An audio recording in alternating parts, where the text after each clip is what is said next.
Okay, hello everybody. Happy Thursday. Okay, so today I finally got a text from my brother-in-law. I guess I'm not going to be able to go down there to my dad to clean out the shed till later, probably tonight, or I gotta wait till he gets home because he has a truck and trailer. So he said, "Go ahead and do your first show." He's not sure what time he's gonna be home because he's doing a roofing job. Man, what's the matter with my settings?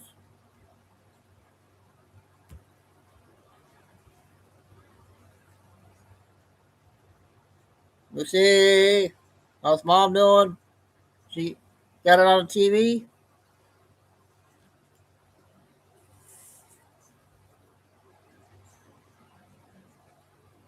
So, yep. So, as soon as he texts me when he gets home, that's when I'll get off. So, whenever. But we got a lot of big stories going on, you guys. A lot of big stories. Oh, oh, you can't text her? You got your late night tonight, right? What time you get home tonight?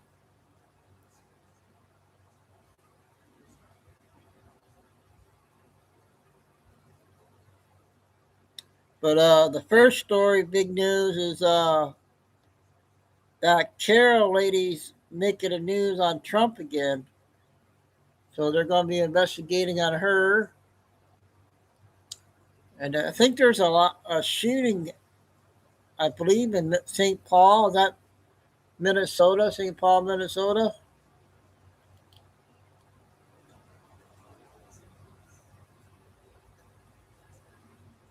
And I got two more Kennedy videos. I got a new Nick Shirley video. I got two Billy Bean videos. Three of the cat lady came out.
I guess that shooting's not very big right now. No one's really saying it.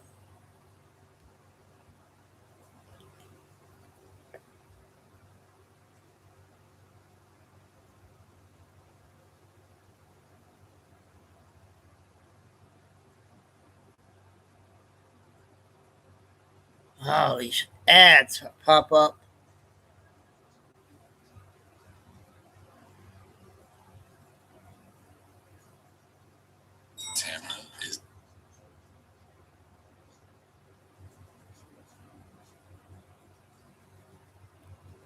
So I'm gonna play the first two on the short ones with Trump with that Carol lady.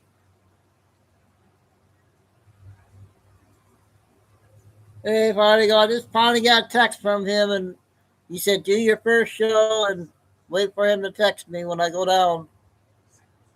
So, doing a roofing job.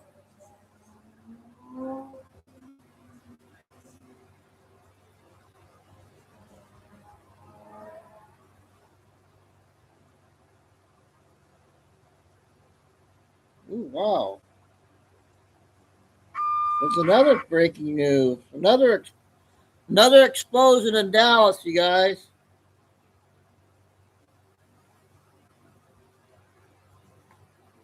We got to get going on intel. There's a lot of stuff going on.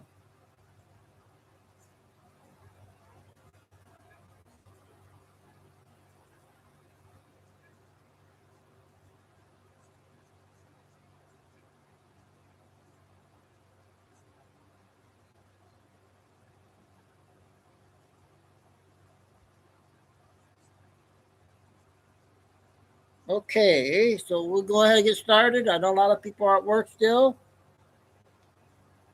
I finally got the scheduled time for today. So I don't know if I'll be able to go down there tonight or not.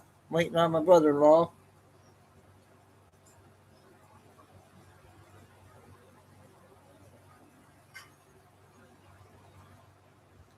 So we'll go ahead and get started.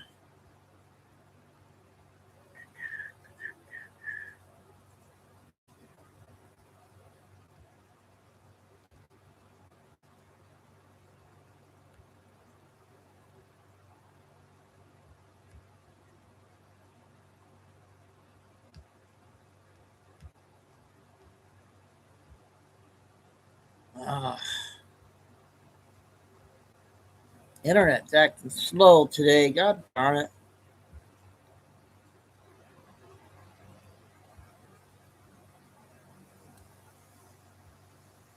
Okay, this is the first video.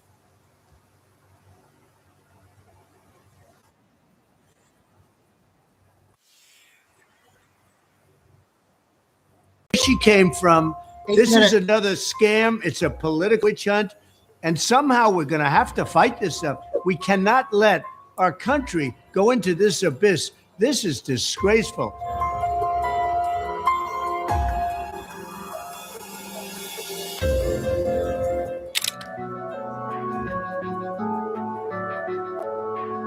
The Justice Department has launched a criminal probe into writer E. Jean Carroll and her testimony against Donald Trump.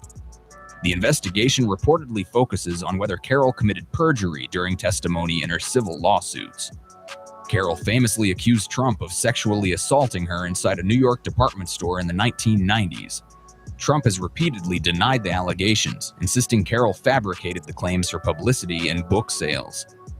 The new federal investigation has reignited debate over Trump's long-running legal battles and political influence. According to reports, prosecutors are reviewing statements Carroll made during a 2022 legal deposition. Investigators are examining claims that Carroll denied receiving outside financial backing for her lawsuits. That statement later drew scrutiny after reports revealed billionaire Reid Hoffman helped cover legal expenses.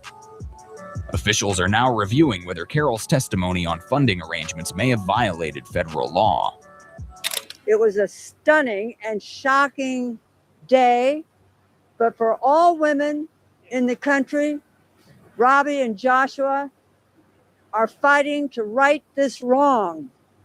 A woman who makes a complaint against a powerful man, women in this country must be assured that her case will not be tossed off to the DOJ. I don't even know who this woman is. I have no idea who she is, where she came from. This is another scam. It's a political witch hunt. And somehow we're going to have to fight this stuff. We cannot let our country go into this abyss. This is disgraceful. You have a woman that's financed and lied about it.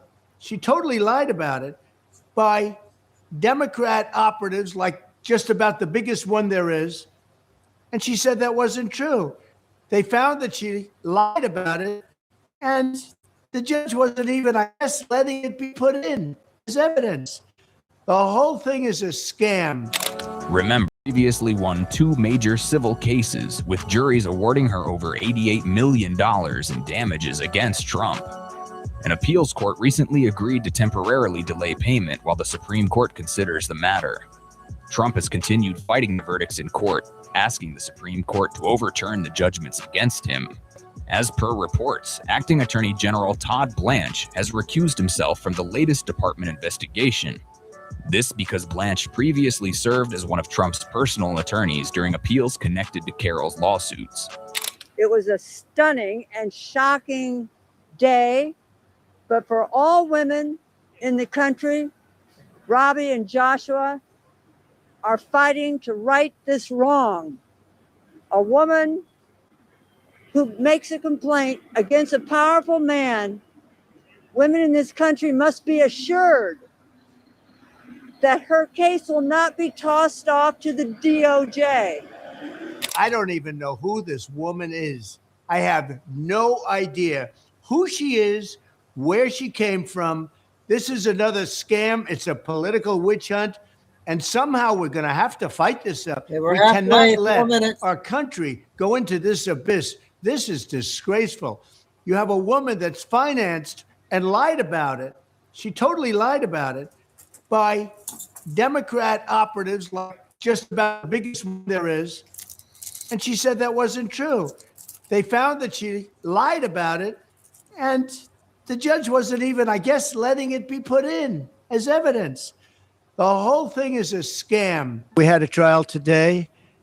It's an appeal of a ridiculous verdict of a woman I have never met. I don't know. I have no idea who she Anyone is. seen this? She wrote a book and she made a ridiculous story up. She put it in her book, and we're now appealing the decision. We had an extremely hostile judge appointed by Clinton, very good friends of Clinton. And before I start, I have no idea who this woman is. They have a picture from, they say, about 40 years ago, a picture. And the picture depicts her and her husband on a celebrity line where I was the celebrity. I was been a celebrity for a long time. And they were shaking my hands along with hundreds of other people. Nobody even knows where it is. The problem is she doesn't know the date of this incident. She doesn't know when. She doesn't know, was it in the 90s? Could it have been further than that? She has no idea when. And people do that because you don't want to give a specific date, and then you find out that Trump or whoever it was in Europe. So they tend to do that. They take long periods so that this way, hopefully he was in New York at that time. But this is a disgraceful case, and disgraceful in particular because it's about a former president of the United States who is now leading in the polls to be the president again. And this is being worked with the DOJ, Department of Justice, as are all of these cases. But she made up a story, it fabricated 100%, that I attacked her at Bergdorf Goodman. You know, it's very interesting. I don't think they were allowed to use this either. Her favorite show is Law and Order. And there's a almost exact story as her story in Law and Order about being attacked in the dressing room of a department store. I don't know if they used the name of the store, but that's her favorite show, Law and Order. She said that. And anyway, this evolved into a defamation case against me because I disputed her words because I told the truth. We were called. I was in the White House and I said, no, it never happened. I didn't even know what they were talking about. This was, I think I was in the Oval Office. Sir, do you know anything about this? And this had to do with the book. And she had a few pages in a book making this claim. By the way, there was never a claim. There was never a police report. There was never anything mentioned. There was never publicity 30 or 40 years ago, whenever it took place. Nobody knows. She doesn't know when it took place. When did it take place? She has no idea. She thinks it was in the 1990s. She thinks it was in the 1990s. And the judge, we had two trials. We asked for a consolidation. He said no. The reason he said no is he'd rather have double the publicity because that's bad for me. Very bad. Okay.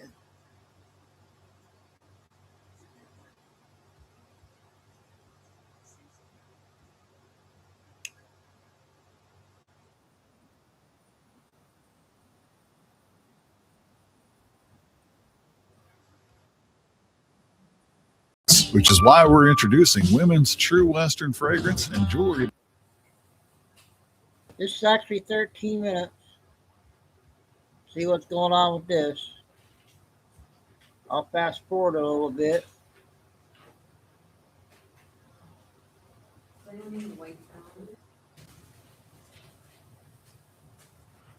Mm-hmm. Everyone else okay? All right.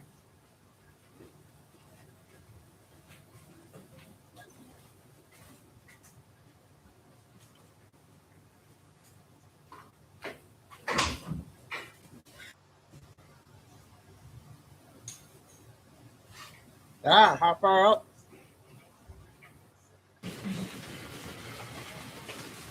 It's only a 5-minute briefing, I think. You don't want to watch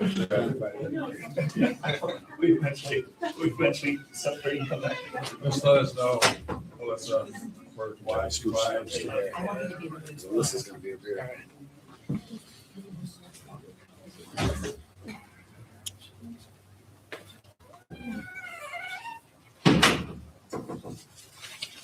right. Good afternoon. My name is Alyssa Arkin. I'm a public information officer for the St. Paul Police Department. We're here today to talk about the shooting that occurred on May 5th in downtown St. Paul. This morning, after a series of search warrants. Oh, that's an old one, I guess. Sorry, you guys.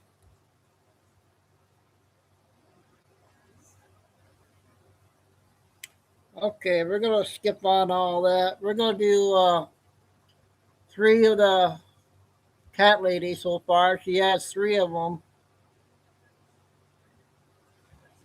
We want to start on that.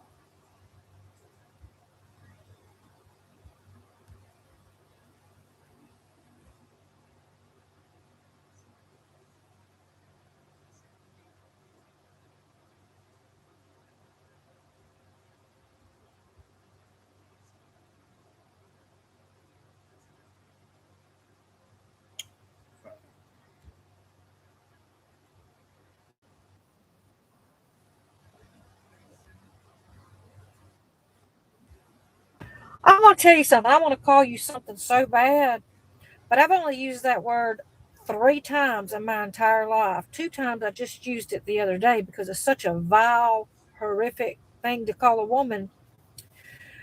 You are the worst caregiver and wife ever. So you are now coming out on interviews talking about how you were horrified at the debate. You were horrified and you thought that your man was having a stroke. Now that you're writing a book, now that you've wrote a book and you want your book sales to go out or go up, sorry. Now all of a sudden I was horrified by how he acted. The next day you took him to the Waffle House. Do you remember that? So now you're out there talking about all this stuff that you were horrified by to promote your book. Y'all are the most shystiest, low down, slimiest, fraudulent, horrifying, soulless bunch of damn people I have ever seen in my life. Ridiculous. And then y'all want to gaslight us and tell us that we were being, what y'all call us? Y'all call us racist back then? Hell, I can't remember what y'all called us so many names. Okay? And all this time, your husband was in a fucking daze running America because you didn't want to give up that power. You didn't want to give it up. And you let us get royally because you didn't want to give up the power. You know, you were low life anyway. You was their nanny. And what was going on between you and him while he was married? Seems like I remember a little something, something. You are a low down motherfucker. So Dr. Jill Biden. I'm going to tell you something. I want to call. Okay, 2 more.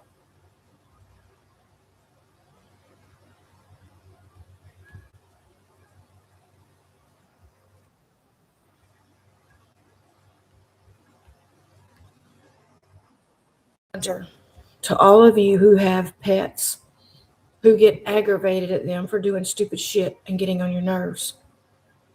This is every sock. Every sock that I have, that's the heel.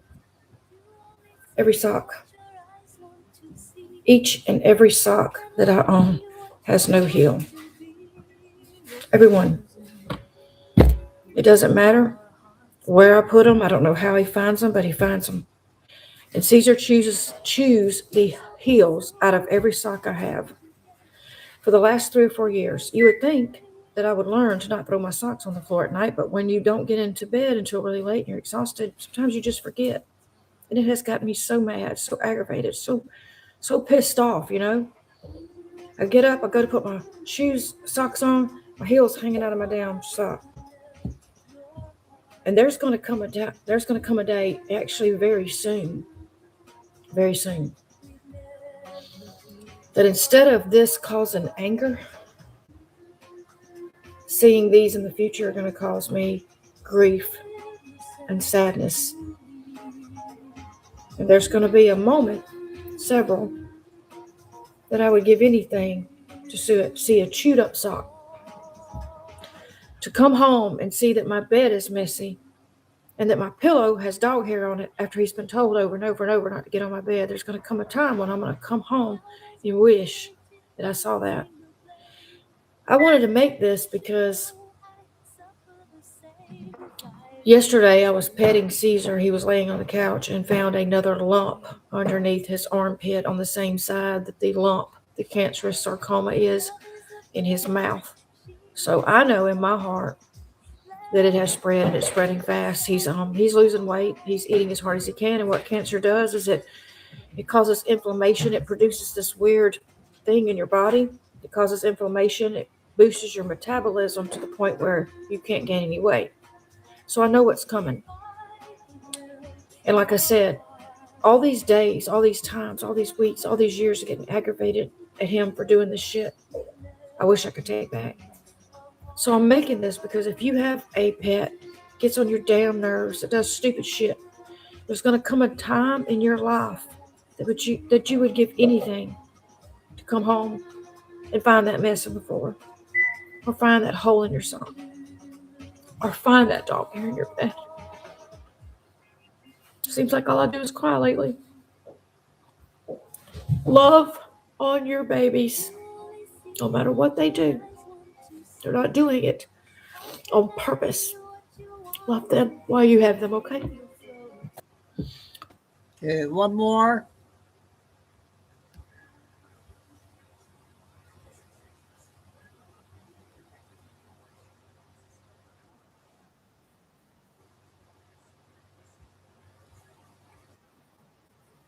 And my opinion, like always.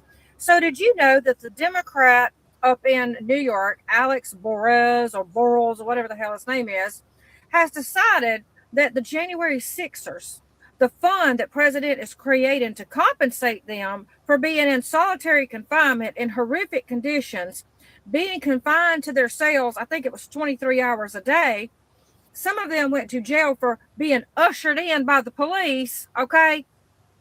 President Trump has created this fund to compensate them. So this New York guy decides he's going to create a bill that's going to tax any New Yorkers that receive part of that fund 100%. So he's going to try to take all their money. That's what's going on right now. That's what we're concerned about. The second thing is Islamic regime is being Islamic regime, okay? I done told y'all, this is about the 10th time I've said, Islam regime is not going to follow an agreement, agree to agreement, stick with agreement, or do any of that. They do not care if they are unalived. They do not care if their entire country is unalive. They don't care because they think that they're going up there with their I got to be real careful what I say because TikTok will love to give me a strike against my account. So that's what we have going on over there. So now we're exchanging all these little strikes. And you know what? I'm sitting here going, look, I don't know what's going on. We don't know what's going on. We are not the president. We don't have all the back information. I say we wipe them all out. Just take care of it. send in the damn Terminator, send in what you got to do, but get them out of there. The other thing I want to say, President Trump, why have you not authorized the use of Redley with a D, Bedley with a D, force against people who are blocking ICE agents from doing their job? Have you seen what's happening up in New Jersey? Do you know that this morning they showed up and there were already these shields, these homemade shields were laying around for people to pick up and use against ICE agents, okay? So they're blocking traffic. The gas station people are pissed off. People can't get their gas. They can't do nothing. They're harassing the ICE agents. Why are we not pulling up the fire trucks and turning the water hose on and washing the trash down the street? Why are ICE agents having to still put up with this shit? And I don't understand. They said that some of them did use their batons. Hip, hip, hooray. Okay, good for you. I would use some, whatever you got to do. I would paintball the hell out of them. And then the other thing I would do, and I know this goes against your rights, how about containing a few of these protesters and checking their bank account and their cash out and their Venmo and figuring out who's paying them and then go after these folks? That's what I say. So anyway, guys, that's just your news for the day. That's what's going on right now. And I'm sure there'll be other things going on. I believe it's going to heat up with Iran. I do believe we're going to end up having to just wipe them off the damn map, and I am so ready for it. Oh, and one other thing. Can we please separate? Can we please just have President Trump and the Republicans on this side and the liberals and the Democrats on this side? They want to celebrate death. They want to try to unalive people. They want to embrace the Islamic religion that promotes Sharia law. They want illegal murderers in their city. Have it. Have it. Y'all have y'all shit. We'll have our shit. And let's see how it goes. The rest of you have a wonderful day. Okay, we had 3 important ones there. Got 1 minute, one.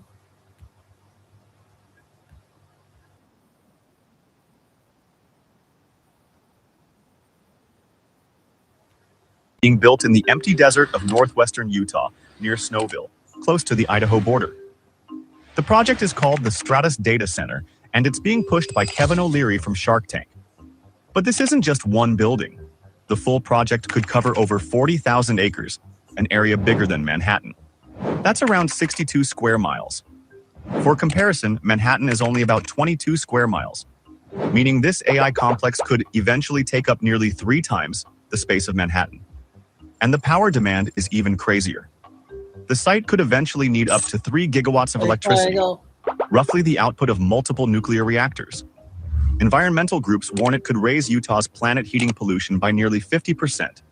Estimates suggest the project's power systems could consume up to 16.6 billion gallons of water per year. That's enough water to fill around 25,000 Olympic swimming pools, all in one of the driest states in America. Okay, I got a less than 2 minute one on The Simpsons.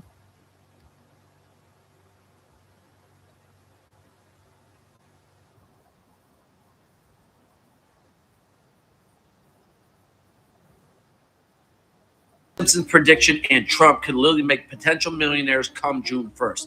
I'm explaining everything in this video, so save it just in case it gets taken down. So we all know the Simpsons literally predict everything from Trump becoming president to gas prices just absolutely going crazy. But here's where things get crazy, because in their latest episode, you guys just saw, essentially that's President Trump showing his soldiers SAOS. And then it says target price $1 and then June 1st. And look, I didn't think anything of this until I seen Homer again later in the episode, and he's watching TV, and again, June 1st, oil $200, SAOS to $1. So look, I went and did some digging on the internet, and this is what I found. U.S. launches SAOS, the Strategic American Oil Supply, to solve slow, outdated global oil transactions. Announcement date, June 1st. Seeing all that, I went straight over to Deck Screener, and it is right here, the Strategic American Oil Supply. It's sitting at a $5.7 million market, and it's way under a penny, so there's so much room for potential. But what is crazy is I just seen Trump and BlackRock developing a blockchain strategy to tokenize the strategic oil assets, enabling billions to move instantly without having to use banks. on X this right here. It says President Trump says we're freeing Cuba of their oil reserves. This is a lot of oil that will flow through the strategic American oil. Then also the largest crypto exchange in the world, right here, Coinbase, has it listed. I want to put things in perspective for you because they say the target price is $1. So from it to get to this, it's a 343x. So if I had $1,000 in there, it's going to be looking something like this. So look, if you want to learn more about this, click the link in my bio, go to my Telegram. I got a full write-up for you guys. But remember, do your own damn research. And this is not financial advice. This is all speculative information. A new guy on Telegram.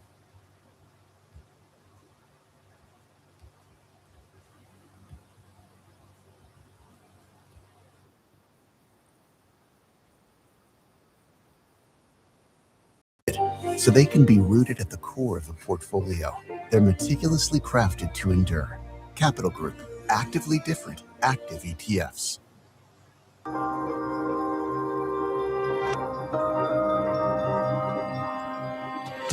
General McCaslin had previously run the research lab at Wright-Patterson You guys Air think of Force this Base, one? and conspiracy theorists have long said that the base was home to debris from a UFO crash in Roswell, New Mexico.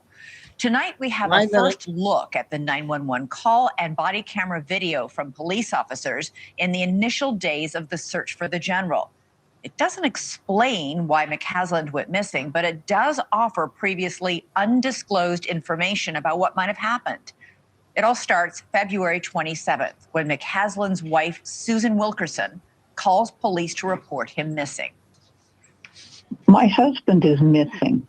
Okay. And it's been about 3 hours, and I have some indication that he must have planned not to be found. He's left his phone, he changed his clothes into I don't know what. I think he's on foot. All of our cars and bicycles are in the garage. Has he been diagnosed with any mental disorders or anything like that?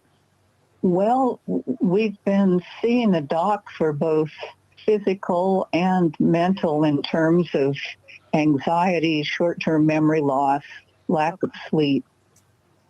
So when deputies arrive at the McCaslin's home, Susan, the wife, tells them that he had also taken pills to help him sleep the night before and that he was getting ready for a ski trip with friends, but was worried about his health. She describes him as very physically fit with a sharp mind, and she says he would never leave without a trace. Deputies then go and talk to a friend who says he sits on the board of a group called the Kirtland Partnership. This friend had dinner with the general the night before he went missing with members of the Space Force, and that is when something unusual was noticed. We had dinner Thursday evening at Cervantes off of Gibson. Okay. At 6 o'clock with Space Force. And what I noticed, I was shocked this morning when I saw the alert, because what I noticed Thursday evening is he wasn't his usual self. He was kind of spacey and quiet. And you know, that happens with people, so I didn't put anything with it. Does he carry like a security clearance or anything like that? He has a very classified security clearance. He was the head of Air Force Research Lab. To the point, the man's names are in the UFO documents that are fixed to be released. So was General McCaslin a man in distress who disappeared during some sort of health crisis, or is this something more? Joining us now is News Nation national security contributor and former FBI agent Tracy Walder, and Merrick von Redenkampf, who is a former analyst with the U.S. State Department and Department of Defense, and also a opinion writer with The Hill. Tracy, I'm going to start with you. Based on these 911 calls and the body cam footage, McCaslin appears to have been struggling with anxiety and insomnia before he goes missing, but his wife says he's never disappeared before, wouldn't do that, was getting ready for a ski trip. What do you make of all this? Well, thank you so much for having me, Elizabeth. So a couple things. The more that I listen, obviously, to the call and to the interviews, I am starting to think that medically there may have been an issue. Either this was something that he was coming to terms with and having some difficulty coming to terms without losing his mental faculties. Some of them just maybe starting to fade away a little bit. You mean like dementia, Alzheimer's, something like that? It sounded like his wife said multiple times, I believe, in an interview as well as on the phone with 911, that he had been sort of suffering with short-term memory loss, that he was having some memory issues. That doesn't mean he had dementia, obviously, but that was potentially failing him just a little bit. But she also did mention that the night prior, he had taken a medication that I think she had just picked up that evening as well, and that medication the next day, he had said really didn't make him feel like himself at all, that he had felt that he was sort of in a daze. So I'm more and more starting to wonder if this is some kind of a medical issue. It is worth noting, Tracy, before I go to Mark, she's not very emotional. She's not crying. She's not, doesn't appear to be alarmed. You know, she doesn't appear to be alarmed, but obviously, you know, in my former profession, people do handle these things very, very differently. She does seem like someone who is very methodical. And so I'm not sure that that would have raised a red flag for me at that particular point. Mark, what do you make of McCasland apparently having this dinner with members of the Space Force the night before he went missing? And have you heard of this Kirtland partnership where he serves on the board? What is it?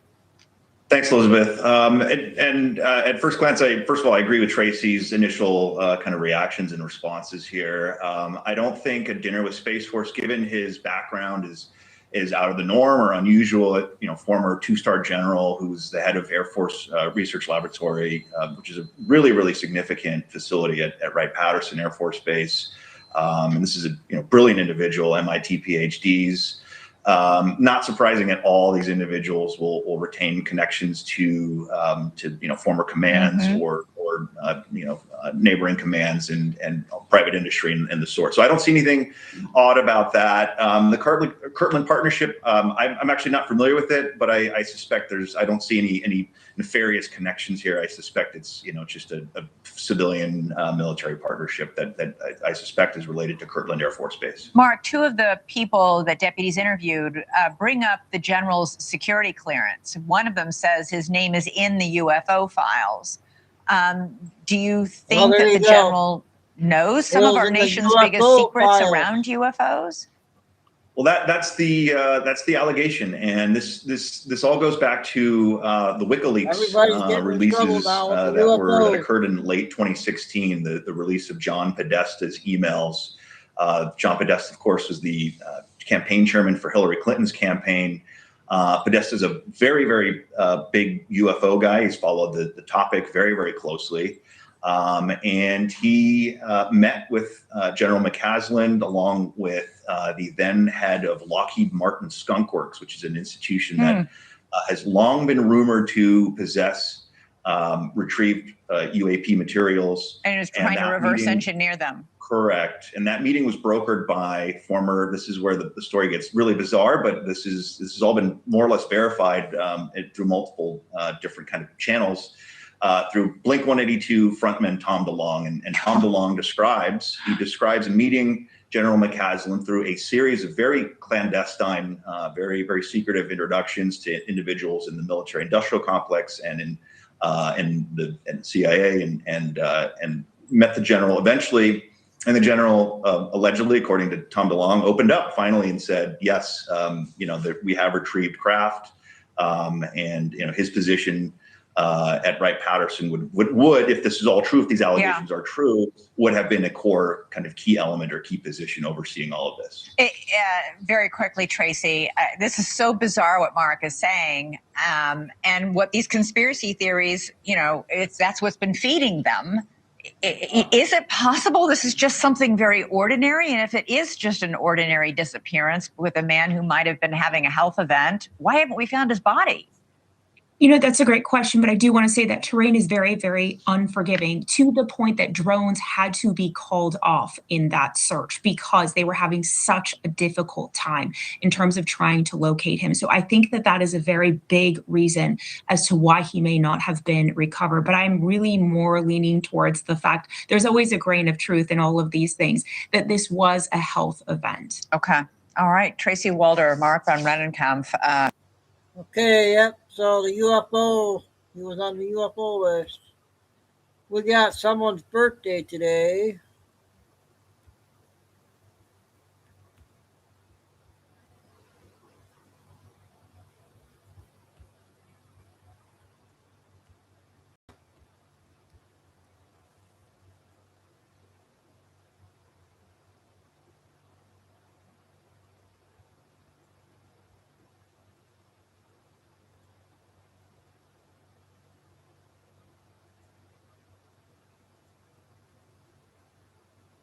Okay. Got a 2-minute one.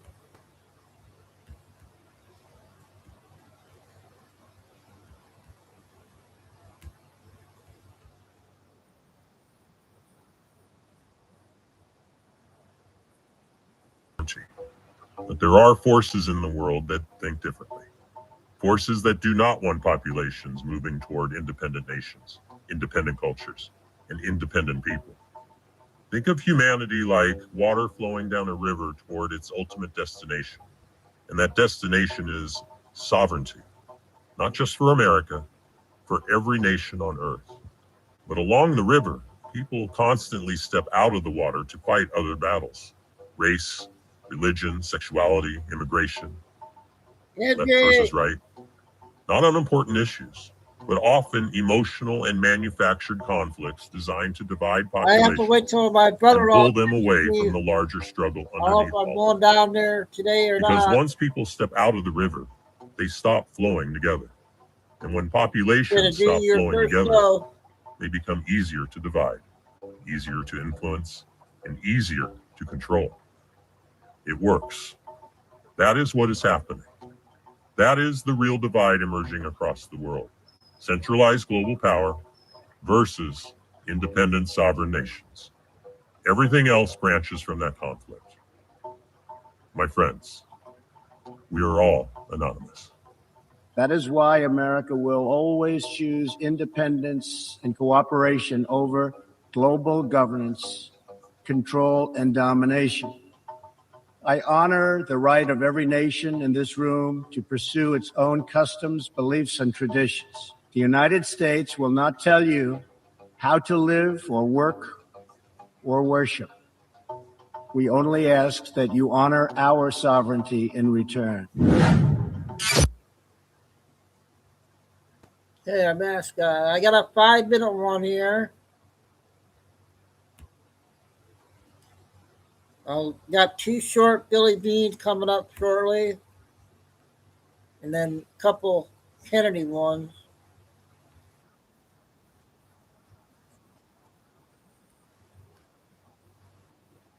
Generator, tractor, lawnmower, every single one. And the Amish in Lancaster County, Pennsylvania, are growing it right now legally in the same fields their ancestors planted 300 years ago. After the last video, many of you asked the same question. What about my gasoline engine? I heard every one of you, and the answer changed everything I thought I knew about fuel. Because this one plant does not produce one fuel, it produces 2, one for diesel engines, one for gasoline engines, no modifications to the vehicle, no special parts, no trip to a mechanic. And in 2010, the University of Connecticut proved something with a single number that the oil industry wishes you had never seen. 97%. And when you understand what that number means, you will know exactly why this plant was made illegal in 1937. But before we get there, I need to tell you about a document from 1937 that erased this plant from American life for 80 years. About 4 men whose names you already know, and about 2,000 fuel stations that vanished from the Midwest in the same year the law was signed. Stay with me. Even if you already own a house, even if you have never planted a seed in your life, even if you rent your land, because what the Amish showed me about this plant works on a 1/4 acre with a shed and a pickup truck. The first time I drove through East Hempfield Township outside Lancaster, I almost missed the sign, Hempfield. I figured it was just one of those old Pennsylvania place names that nobody thinks about anymore. I drove another 20 minutes to meet an Amish farmer a friend of mine had told me about. His name was Reuben. Quiet man, strong handshake, said about 4 words in the first 10 minutes. Then he walked me to the back of his barn, pulled a glass jar off a shelf, and poured something that looked like cooking oil into a small diesel tractor. The engine turned over on the first try, no hesitation, no cough, no black smoke. I stood there for 15 minutes waiting for it to stall. It never did. And when I asked him where he bought the fuel, he looked at me like I had asked the dumbest question in Lancaster County. He pointed to a field behind the barn. I grew it, he said. That was the moment everything changed for me. The plant is hemp, industrial hemp, cannabis sativa. And I need to be clear about something right now, because the confusion between hemp and marijuana was manufactured on purpose. Industrial hemp contains less than 0.3% THC. That is the psychoactive compound. You could smoke an entire bale of industrial hemp and feel nothing but a sore throat. The 2018 Farm Bill made it federally legal to grow, process, transport, and sell industrial hemp anywhere in the United States. It is as legal as corn, as legal as soybeans, as legal as wheat. But for 80 years before that federal bill, hemp was treated the same as a narcotic. And the reason had absolutely nothing to do with anyone getting high. It had everything to do with fuel and money. And for men who had more of both than anyone else in America, let me start with what one plant actually does, because once you understand this, the rest of the story will make you angry. Hemp seeds contain roughly 30 to 35% oil by weight. That oil can be extracted with a simple cold press, the same kind of press people use for olive oil or sunflower oil. Once you have the oil, it can be converted into biodiesel through a basic chemical process called transesterification. You mix the hemp seed oil with methanol and a small amount of lye, which acts as a catalyst. The mixture reacts. It separates into two layers. The top layer is raw biodiesel. The bottom layer is glycerin, which you can use to make soap. You wash the biodiesel with water, let it dry, and it is ready to pour into any diesel engine ever manufactured. Not a modified engine, not a special engine, any diesel engine, because the diesel engine was never designed to run on petroleum in the first place. Rudolf Diesel built his engine in the 1890s in Germany. He filed his patent on the 28th of February, 1892. His paper was titled Theory and Construction of a Rational Heat Engine to Replace the Steam Engine. He called it a compression ignition engine. The fuel he envisioned was plant oil. In 1900, he demonstrated his engine at the World Exposition in Paris. The French government had asked him to run the engine on peanut oil from their African colonies. He did. The engine ran so quietly, so smoothly, that most...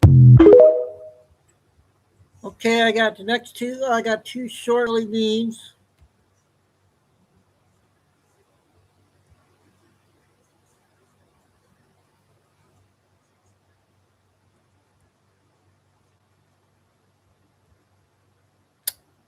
Ah, dang it.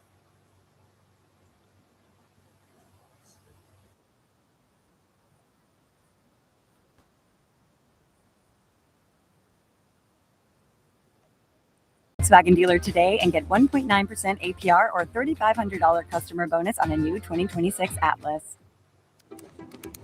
To keep your thing being a thing, you need Internet things so people Want to Truth by Billy Bean, a flash update. 13 May 28, 13. 2026.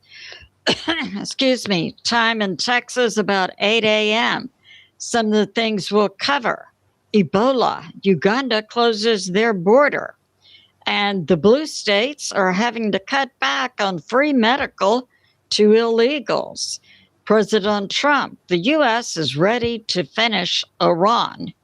And overnight, Iran strikes Kuwait, with the U.S. military responding. So let's get started. We know that President Trump appointed Vice President Vance to head up a Medicare, Medicaid Plus fraud task force, which has resulted in several states being cut off completely or having their federal money cut. So now we see the blue states cutting back on medical services they had been providing free to illegals because the federal government had been picking up the tab. Such states as California, Colorado, Illinois, New York, Oregon, Washington, and D.C. But wait, there's more. So the Dems in the blue states had actually been running a sanctuary city Ponzi scheme where the billions of dollars would flow into the states, Medicare, Medicaid plus, then be funneled to local and county governments that would then provide campaign funds for the Democrats. Now that's all being taken down, and we have, even in California, recently a bill signed into place by Governor Gavin Newsom in California, cutting Medicare benefits to illegals coming into California now, and then identifying the illegals on California's Medi-Cal rolls and charging them $30 per month premium. So if California tries to say they can't ID illegals in California, just ask for a copy of the enrollees in Medi-Cal. And so it goes. So we have this Ebola update. We know our last count yesterday was 1,000 cases, 250 to 300 deaths of Ebola in Africa, primarily the Congo, Sudan, and Uganda. Just in the past 24 hours, Uganda has closed their border to the Congo to be in place for at least 4 weeks. We have this from the Los Angeles Times. I've been reporting on the super El Nino in the Pacific Ocean, dramatically raising the temperature of the Pacific Ocean to historic highs. And now it's being documented. Washing up on California shores are hundreds of dead birds from the temperature rise in the ocean. And we have this from U.S. Intel. Okay. So overnight, we had in Iran explosions heard in Bandar Abbas. That's a port city in southern Iran at the Strait of Hormuz. And it was the U.S. military striking back at Iran after Iran had hit Kuwait. And Iran hit Kuwait with both missiles and drones. And we also had Iran activating their air defense system in Bandar Abbas against the hits being made by the U.S. military. And we have this, that yes, last night, May 27, about 7:20 p.m. Eastern Standard Time, we had near the Strait of Hormuz, U.S. military AWACS plane up and a P-8 Poseidon up with their transponders off. And we have this, that from U.S. Intel. So last night, May 27, about 11 p.m. Eastern Standard Time, Iran hits Kuwait with missiles and drones. The Kuwait military respond and activate their air defense system. Iran hits Kuwait to make a hit on a U.S. base in Kuwait. In retaliation, the U.S. military responds by hitting Iran in Bandar Abbas, their port city. At least 3 explosions were heard. Then this morning, Thursday morning, about 7:30 a.m. Eastern Standard Time, we have a CENTCOM announcement. 24 years ago, I was sitting right here at MGM Grand Arena in a room. Oh, what did I just do? God dang it. Ah.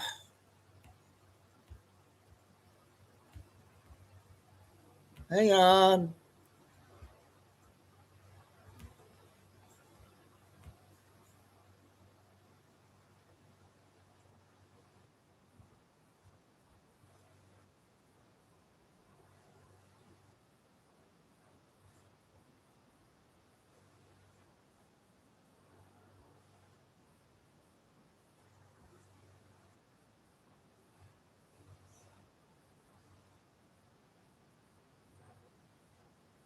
Okay. We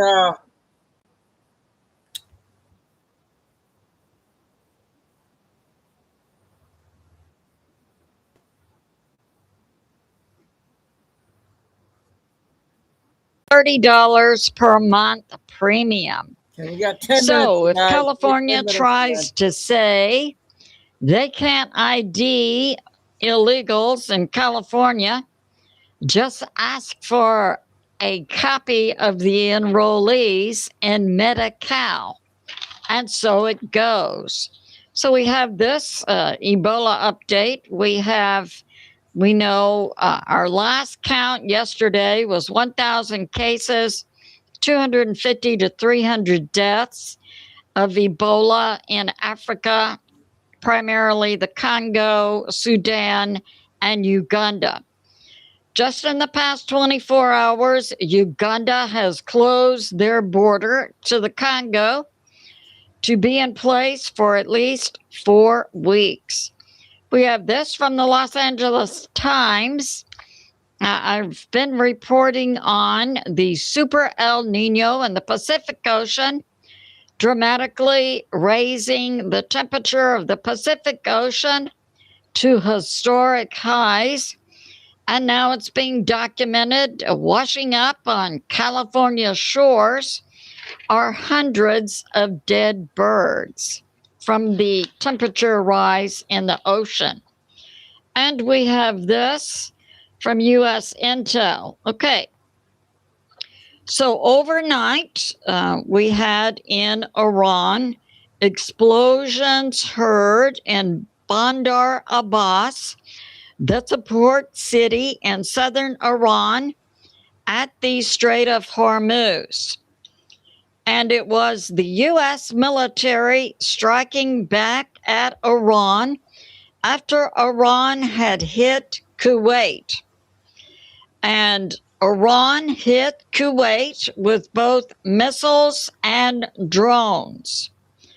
And we also had Iran activating their air defense system in Bandar Abbas against the hits being made by the U.S. military. And we have this.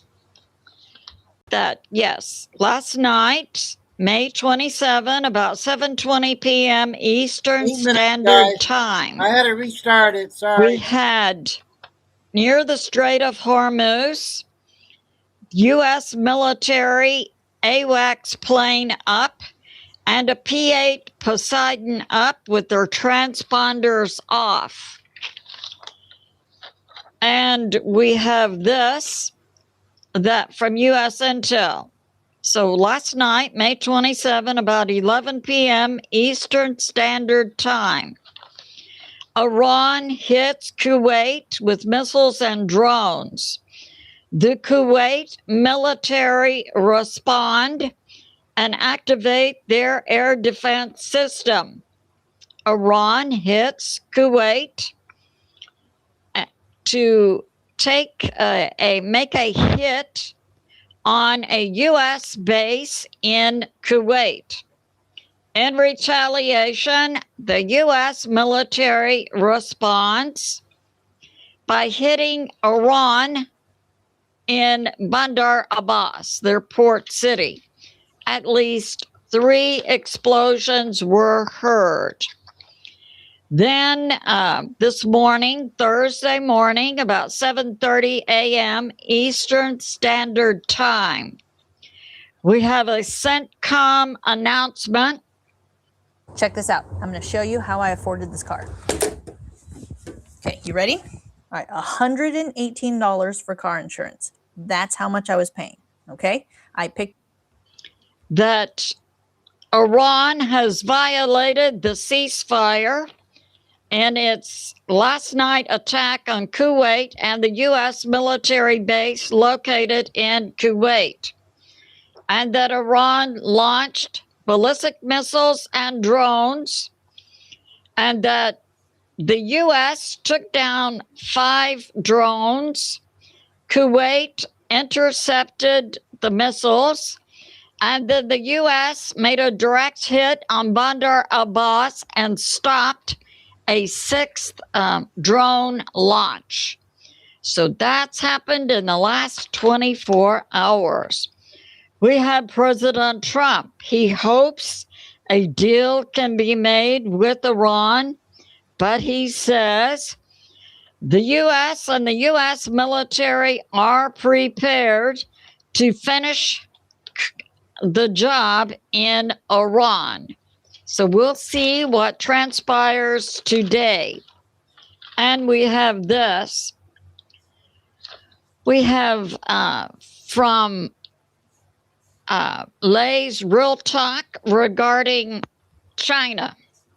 Now, we saw recently President Trump and President Putin going to China to meet with President Xi.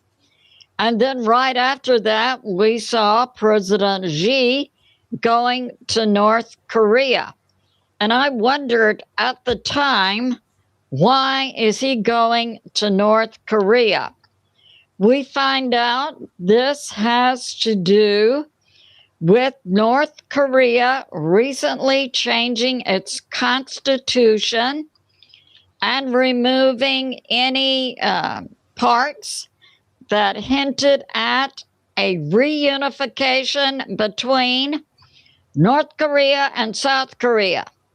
It appears that China interprets this as taking down the amount of influence China has on North Korea. So who would have guessed that? And we have from Promethean Update.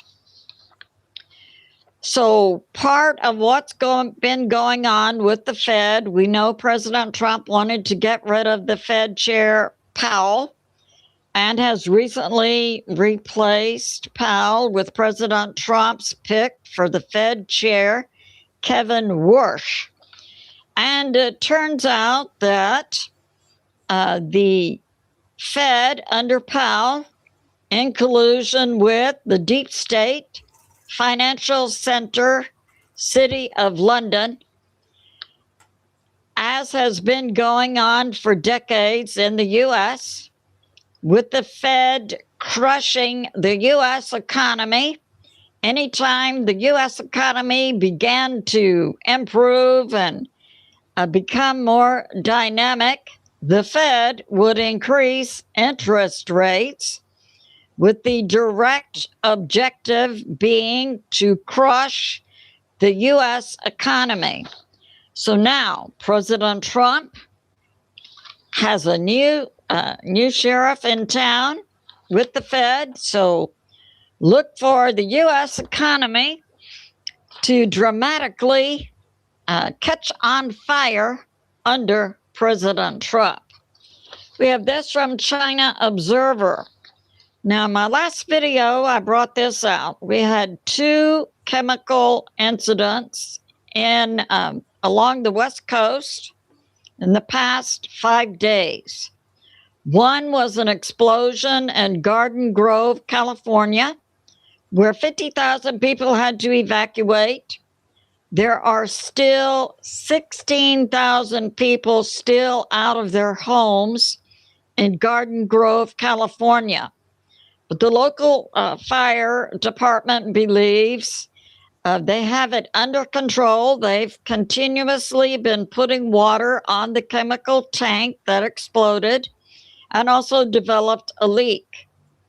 And we had a second chemical event in Oregon where in the past 2 days, where a chemical vat imploded. Now, I believe we will begin to see more of these instances based on the fracturing of the Earth's atmosphere, weaknesses in our electromagnetic shield, letting in more radiation and gamma rays from space.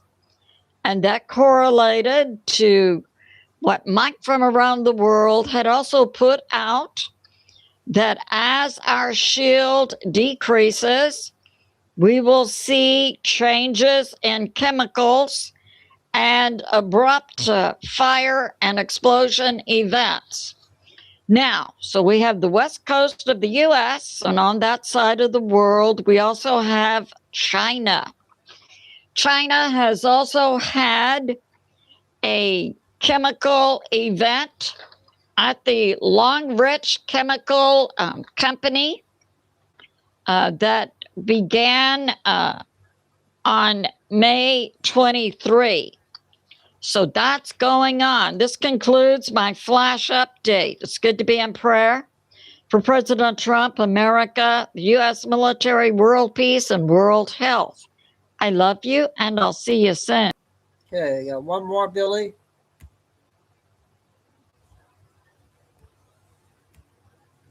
This one's only 10 minutes.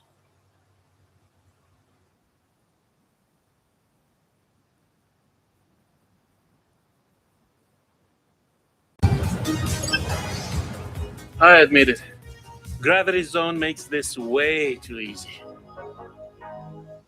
Ditch that cumbersome lawnmower. Try this German-made gardening magic wand, weighing only 1.1 kilograms, about the weight of 2 bottles of water. It's powerful. Welcome to Truth by Billy Bean Flash Update. Today's date, May 28, 2026, time in Texas, about 1 p.m.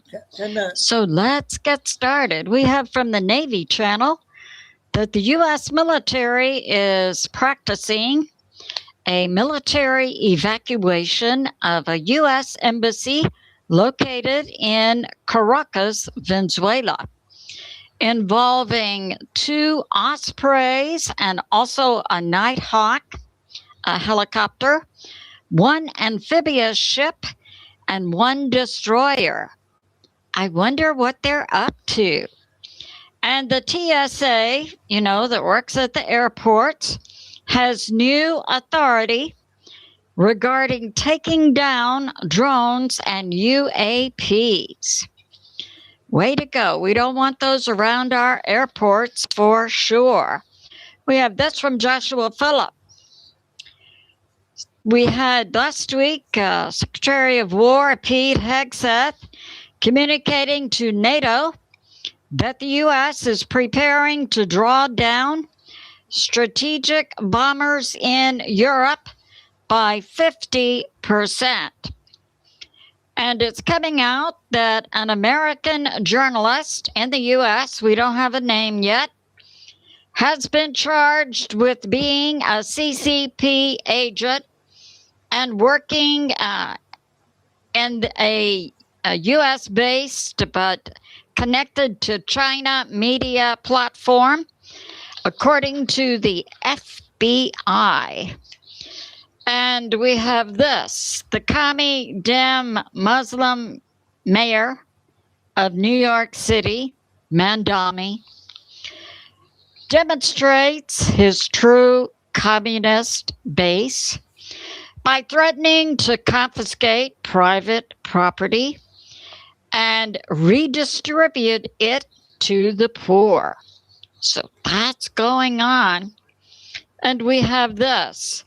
The U.S. government is now making moves, that would be Homeland Security for over ICE, to do away with or rewrite statutes that give up to $30,000 per immigration attorney to represent illegals as refugees, because the investigation demonstrates that these immigration attorneys say all of the illegals are refugees.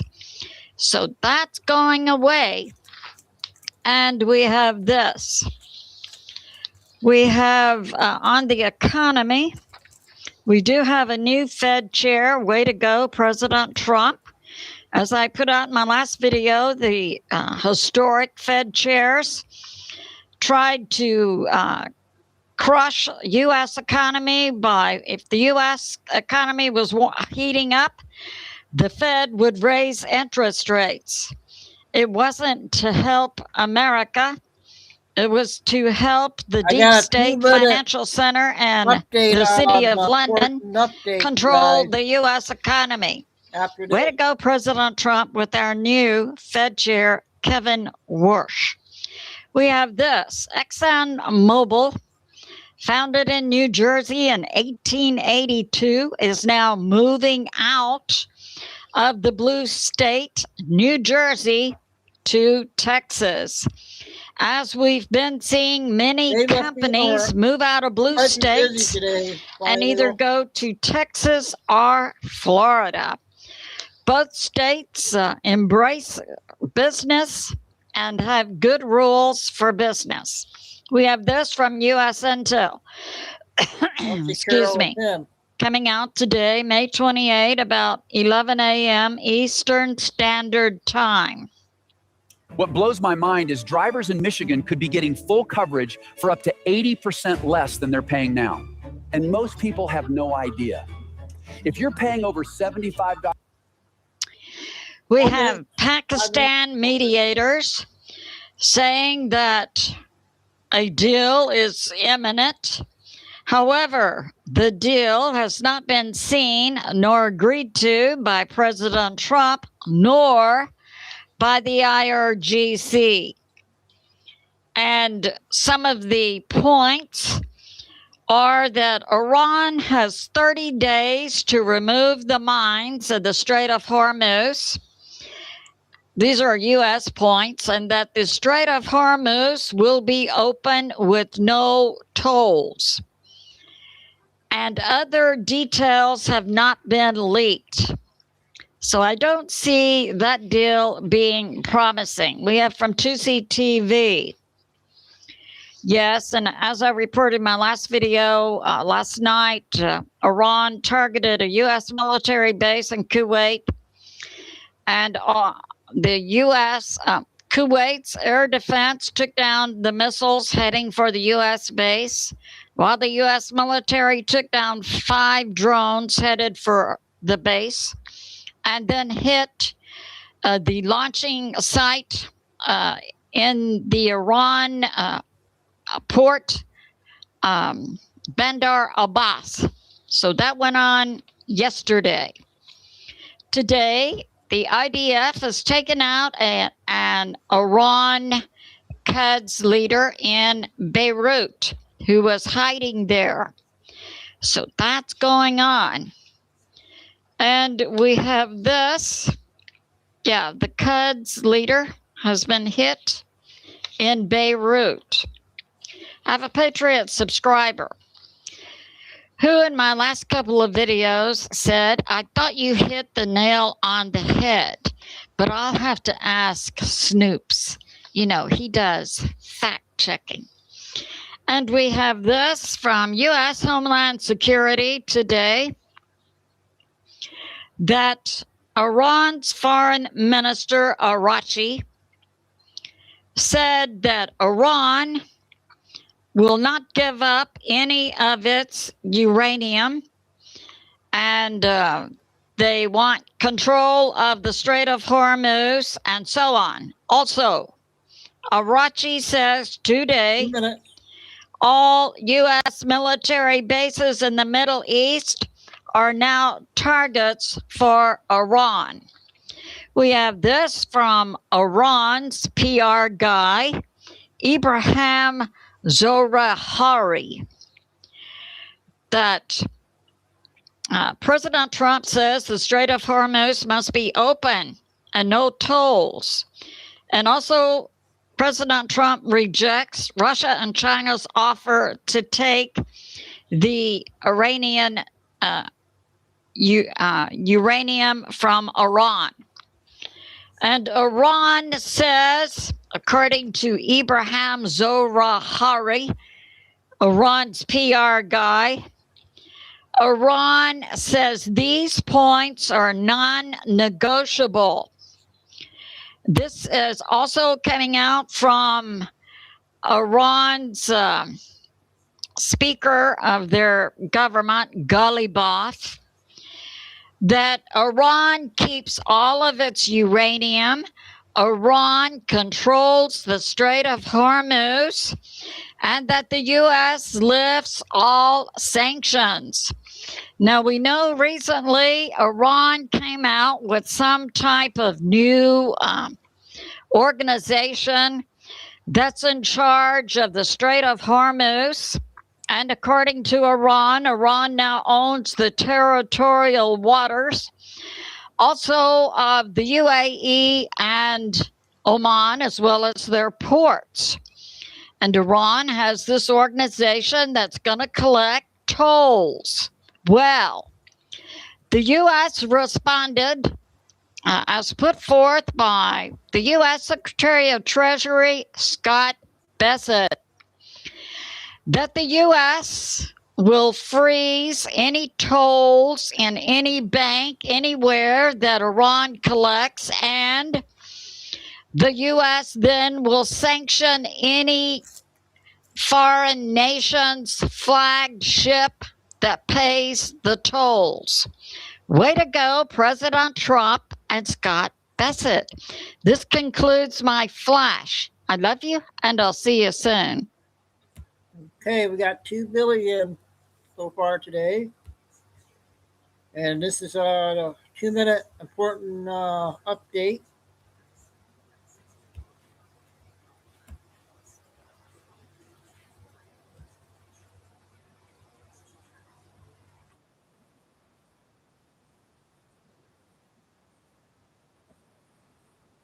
Vote for Mike Rogers. Rogers has Trump's Complete and total endorsement. Mike Rogers for U.S. Senate.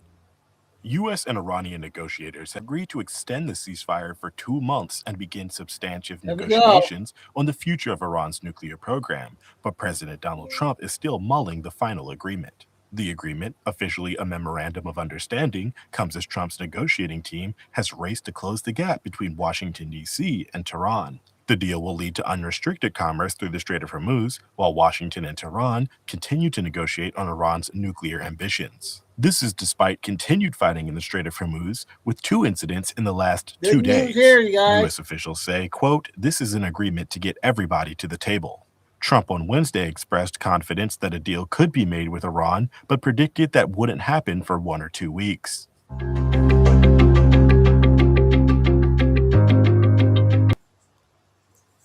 Okay, finally, I got one that's 15, not sure about.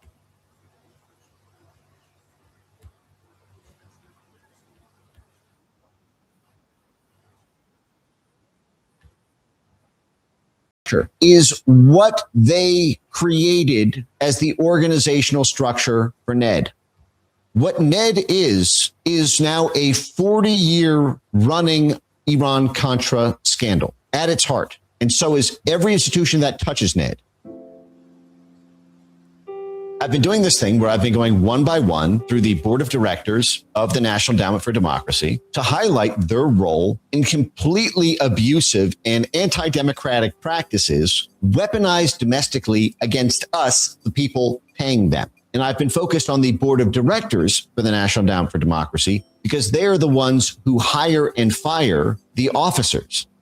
The NED board structure is set up specifically to stop the democratic process. I'm going to read now from page 18 of Walter Raymond, the architect of NED. Before he went on to be the main point person for Project Democracy, the National Security Council code name for the National Endowment for Democracy's formation project. For 18 months between 1982 and 1983, he led Project Democracy. He came up with the structure about NED's four cores, the IRI for the Republican Party, the NDI for the Democrats, the Solidarity Center for the unions, the CPA for Chamber of Commerce. For 30 years, he'd been an intelligence operative before he was tasked to do that as the head of the intelligence directorate of the White House National Security Council. So in 1954, he begins doing intelligence work for the U.S. military. Then he becomes a political and information officer with the State Department. As we covered, at that time, 48% of all political officers in the political affairs branch of the State Department were not State Department officers. They were CIA under diplomatic cover. Does that for 10 years. And then he goes to work directly for the CIA for 12 years. From 1970 to 1982, he led clandestine media operations for the CIA and was awarded the CIA Intelligence Medal of Merit. This is the guy who came up with this brilliant, clever structuring of NED as an outside enterprise to be used as an outside NGO, to be paid for the government, but to be not formally the government, so it can do the dirty work the CIA wants to do, but doesn't want to get caught holding the bag of the dirty ops if the operation gets busted. So when we go to Walter Raymond, CIA Intelligence Medal of Merit winner for secretly controlling the media via the CIA, what you'll see is a document called Summary of Proposal for a Study of Programs to Develop Democratic Forces Abroad. There were not enough programs to develop democratic forces for the CIA to develop political parties, infiltrate unions, to control newspapers. I wonder why CIA Director General Michael B. Hayden's on the board of NewsGuard. Establishing such programs require the utmost care. This is coming from the guy who for 12 years led secret media, clandestine media operations for the CIA. And at this time was running the intelligence directorate of the National Security Council. The people we put in charge will have to exercise the utmost care. Those managing NED's programs must know the international political environment they're working with. The programs must be free of the implication they're being run by the U.S. government, says the U.S. government. These programs must be free of the implication that they're being run by the government, even though they're being funded by the government, coordinated with the government, but they must be free of the implication so that they can serve as our plausible deniability cloak, our NSC 10-2 get out of truth free card, so that we can not be lying to Congress when we tell them, oh, the CIA had nothing to do with this. This is run by outside NGOs. But the reason I bring this up right now is to draw your attention to this line right below it. They may need the NED family programs, NED, NDI, IRI, Solidarity Center, CPA. They may need substantial government funding, but must not be vulnerable to alternation of party control and policy. Do you see how dastardly this is? Let this wash over you.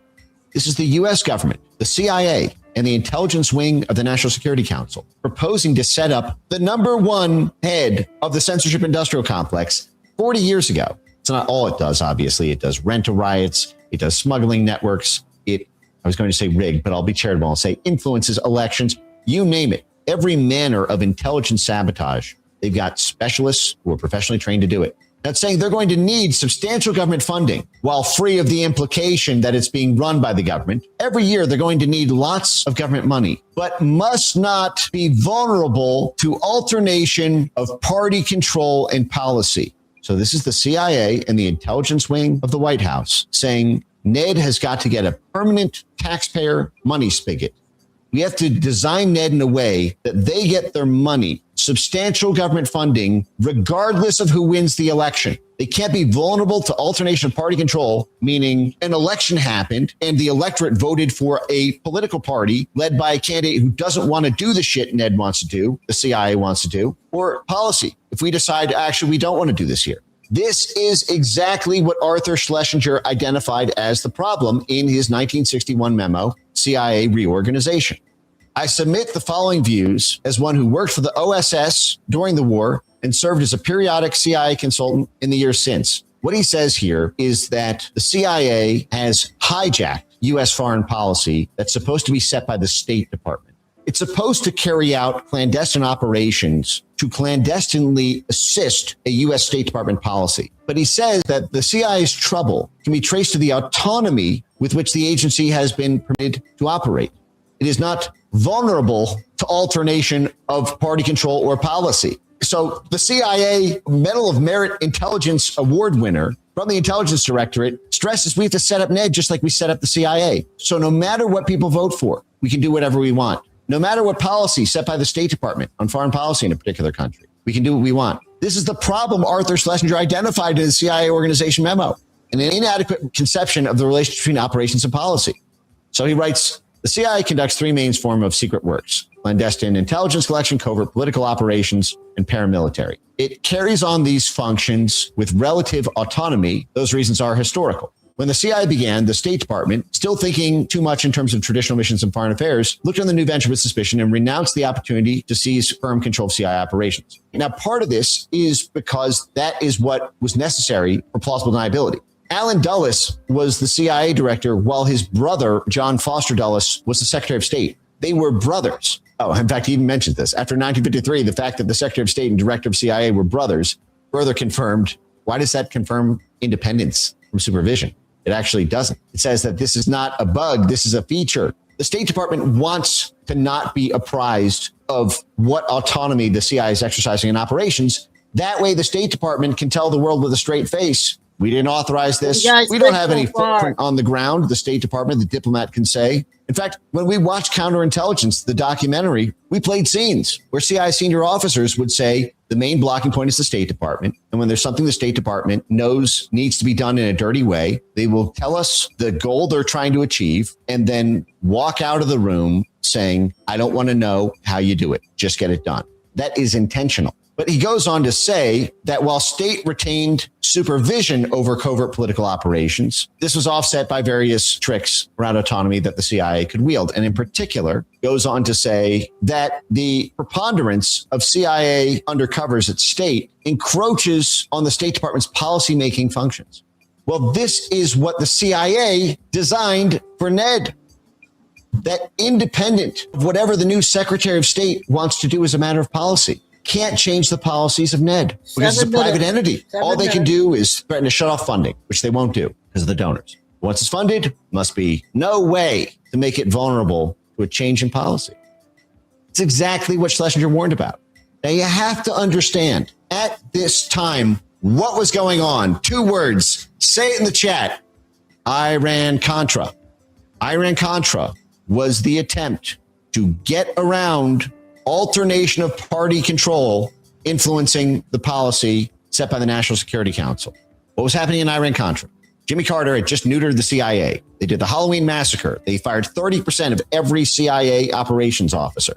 They crushed its budget. They created the Senate Intelligence Committee to oversee it from the Senate. They created the House Intelligence Committee to oversee it from the House. They put a ban on things it couldn't do. And then in 1979, we lost Iran. And it was widely blamed on us having handcuffed the CIA.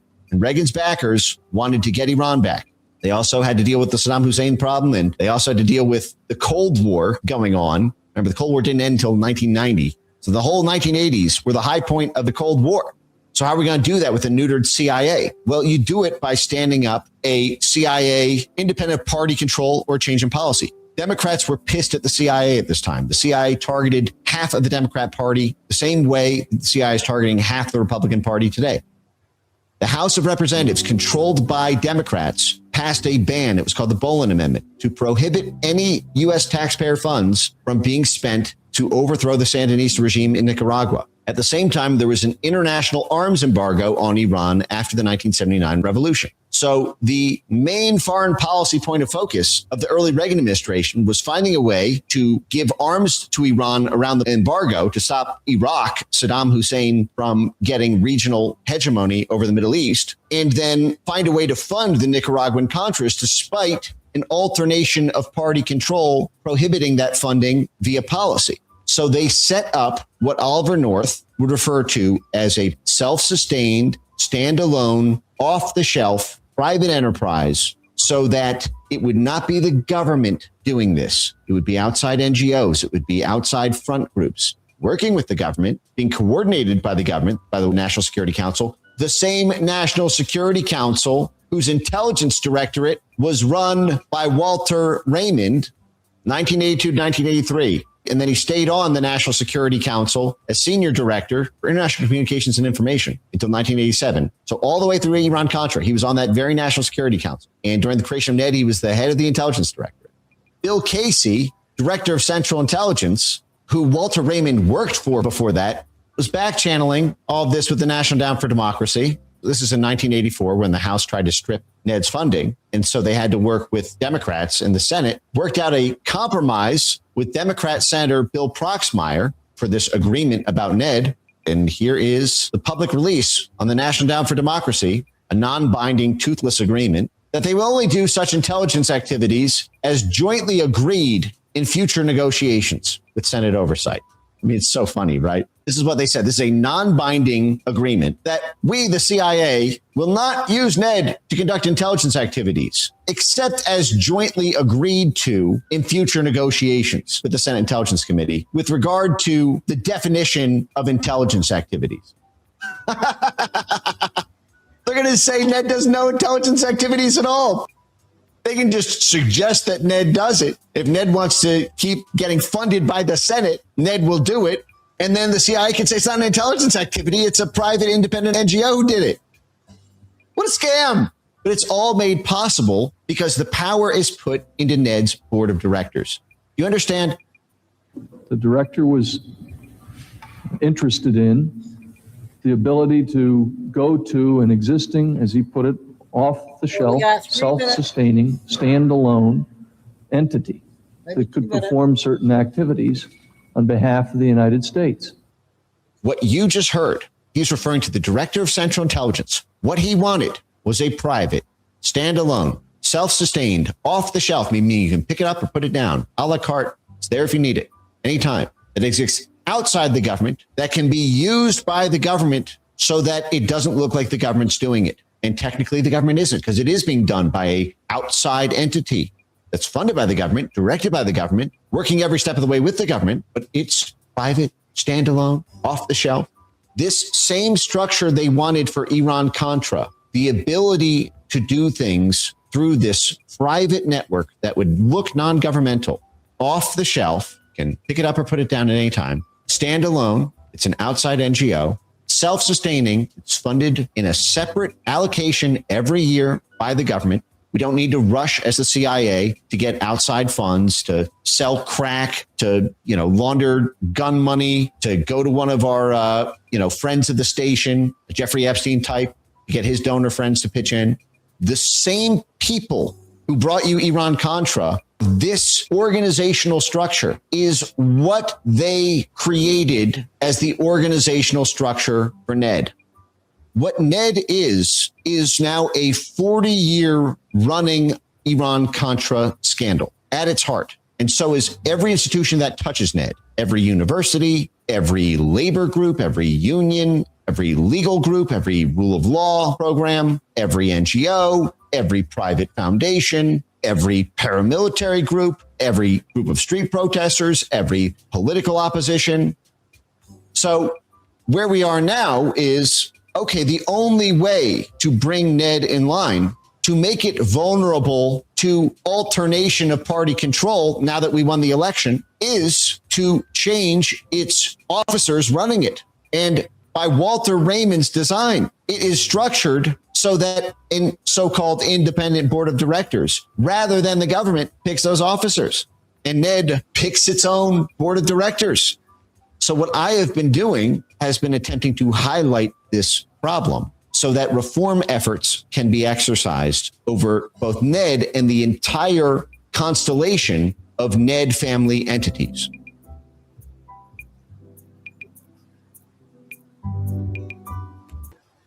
Okay, I hope that was okay. I got a 10-minute update on News Force channel. I got off of you guys.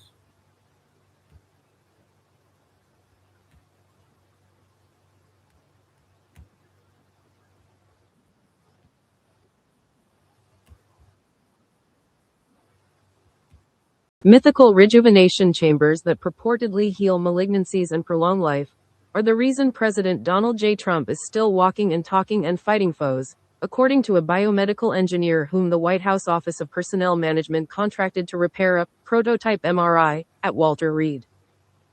Trump, now in his 8th decade of life, a time when most people die or fade into retirement, has allegedly extended his lifespan through the use of a revolutionary technology hidden behind guarded doors in the basement of Walter Reed. Shaped like an oversized, enclosed tanning bed, the device harnesses quantum healing fields, frequency modulation, and regenerative plasma to repair organs, reverse cellular degradation, and, theoretically, extend life. The device, as described, has long been dismissed as conspiracy fodder by mainstream science. Nonetheless, stories about magical healing machines have for years appeared on alternative news sites and in fringe health journals. If this miraculous contraption exists, we haven't seen it, nor could our source provide photographs, schematics, or a patent number to prove the apparatus is genuine. We decided to publish this piece as food for thought, after vetting his academic and employment credentials and based on our belief that, if Walter Reed had a med bed, his position there could have placed him in the covert room where it was housed. He asked for anonymity, so for simplicity, we'll call him Jake. Jake was not an official government employee. Rather, he worked for Booz Allen Hamilton, an American management and technology consulting firm that provides advanced engineering, digital transformation, and cybersecurity services. The company operates primarily as a strategic partner and contractor for the federal government, including defense, intelligence, and civil agencies. On October 4, 2025, the source was offered a job to fix a magnetic resonance imaging, MRI, scanner at Walter Reed. He told RRN his eyes bulged from their sockets when he saw the profitable contract. $6,500 for what he estimated to be a day's work, providing he signed an aggressive non-disclosure agreement, a link to which appeared in his inbox the same day. It was the first time I'd been asked to sign an NDA to fix a piece of diagnostic equipment, and I'd fulfilled dozens of contracts for the federal government, most for the Veterans Administration. Nothing cloak and dagger about replacing magnets and cryogenic cooling, right? The source said. Before signing any documents, however, he replied to the email with questions he needed to know. Specifically, which manufacturer's machine, GE, Siemens, or Philips, he would be fixing, and whether said manufacturer had already dispatched their OEM technicians to evaluate the problem. The response was ominously nebulous. He was told he'd learn more upon signing the documents.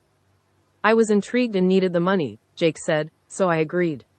But no more info, just a date to report to Walter Reed and a message telling me any tools and parts I'd need would be on site. When he showed up at Walter Reed on October 8, 2025, 2 men in dark suits and a woman from the U.S. Office of Personnel Management, OPM, were there to greet him.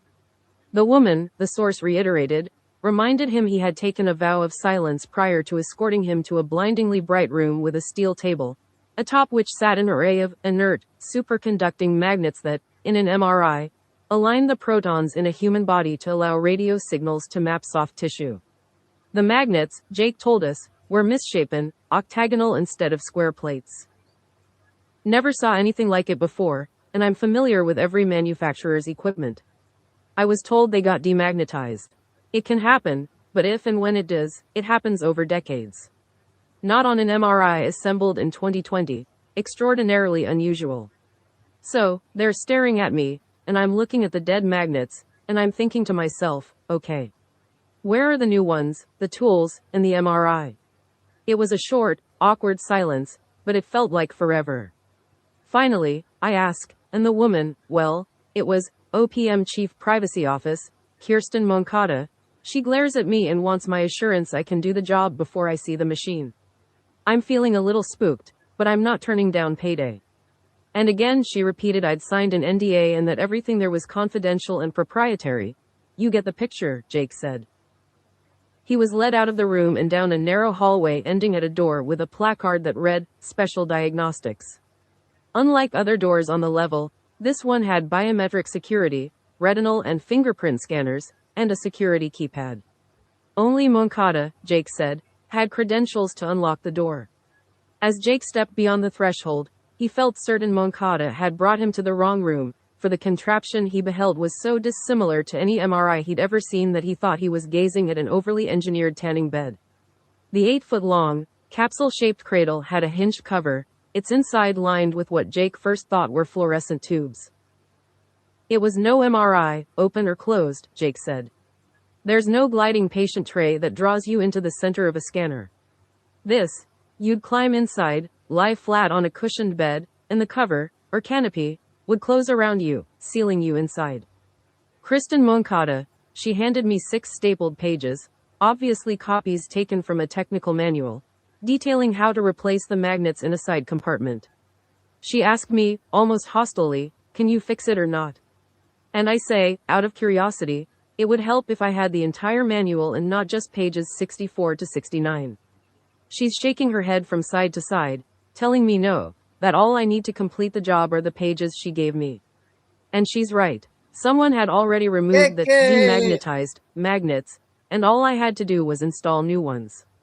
I'm trying to hide my nervousness because I don't know what the fuck I'm looking at, but I'm qualified to read schematics, and I know I can do what they want from me. In fact, a freshman engineering student could do it. I tell her, sure, no problem, and extend my arm, palm up, and say, cell phone. It'll be returned once you've finished the job. Jake surrendered his phone. Tools and magnetic plates arrived in a wheeled cart, pushed by a man clad from head to toe in medical coveralls. Jake said Moncada and the suits told him they'd remain in the room while he worked. When he unscrewed a panel behind which the magnets would lie, he saw a metal tag that resembled VIN tags on car door jambs, but this one had laser-etched phrases and numeric digits. Biohealing bed, 2010929351B1. Based on Jake's story, RRN thought the numbers might match those of a U.S. patent or a pending patent, but USTPO, U.S. government's website for patent searches, returned no results. Jake completed the task in less than 6 hours, only to later learn that his fee had already been deposited into his bank account. As he prepared to leave, he couldn't contain his curiosity and asked Moncada to explain the device. She grinned. Ever heard of med beds? She said. Well, this is it. Dissolves tumors, can reverse renal or liver failure, heal brain lesions, delay dementia and Alzheimer's, cure various cancers, fix macular degeneration, you name it. I'm kidding, of course, it's just a prototype imaging scanner. My career is grounded in science and engineering. I've never subscribed to woo pseudoscience. But I picked up on her body language, she was serious. Then she tells me I can't leave yet. Go home, until they're sure the MRI works, Jake said.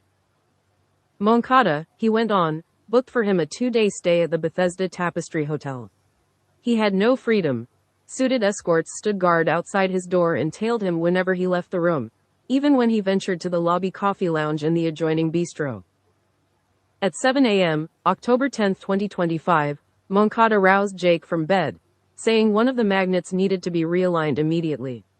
She purportedly demanded 2 things. He fix the error and vacate the hospital by 10:30 that morning. When Jake got there, he realized, to his dismay, he had fucked up. He had misaligned 2 magnetic plates, a mistake he ascribed to exhaustion and people staring over his shoulder. It took him 3 hours to rectify the error, he told RRN, and Moncada demanded that he then return to his hotel room. As Jake left the special diagnostics room and moved toward the elevator, its doors swung open. 4 men in jet black suits surrounded a man who closely resembled Donald J. Trump, the 45th and 47th President of the United States of America. Jake watched the suits escort Trump to the special diagnostics room, but, in his words, his spine tingled because the Trump he had seen was only approximately 5 foot 10 inches tall. White House reports placed Trump at Walter Reed for a CT scan on that date, but was it really Trump? I'm 6 feet 4 inches. Trump's supposed to be 6 feet 3 inches. The guy the first saw was a half foot shorter than me, but, other than that, looked exactly like him, except for blotches all over his face, bruises on his hands, and what I'd call sunken eyes. I didn't stick around. I got tied up in something I shouldn't have. Now I'm receding into the shadows, Jake said. We have no corporate advertisers, nor billionaire. Okay, news force out of that one there. And our next one is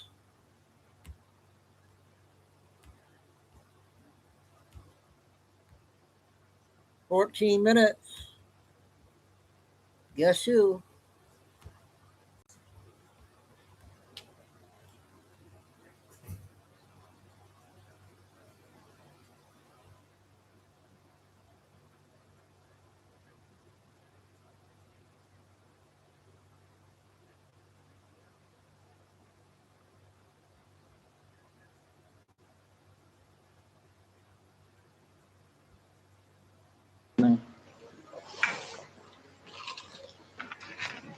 Welcome, welcome, welcome, ladies and gentlemen. It is Wacky Wednesday.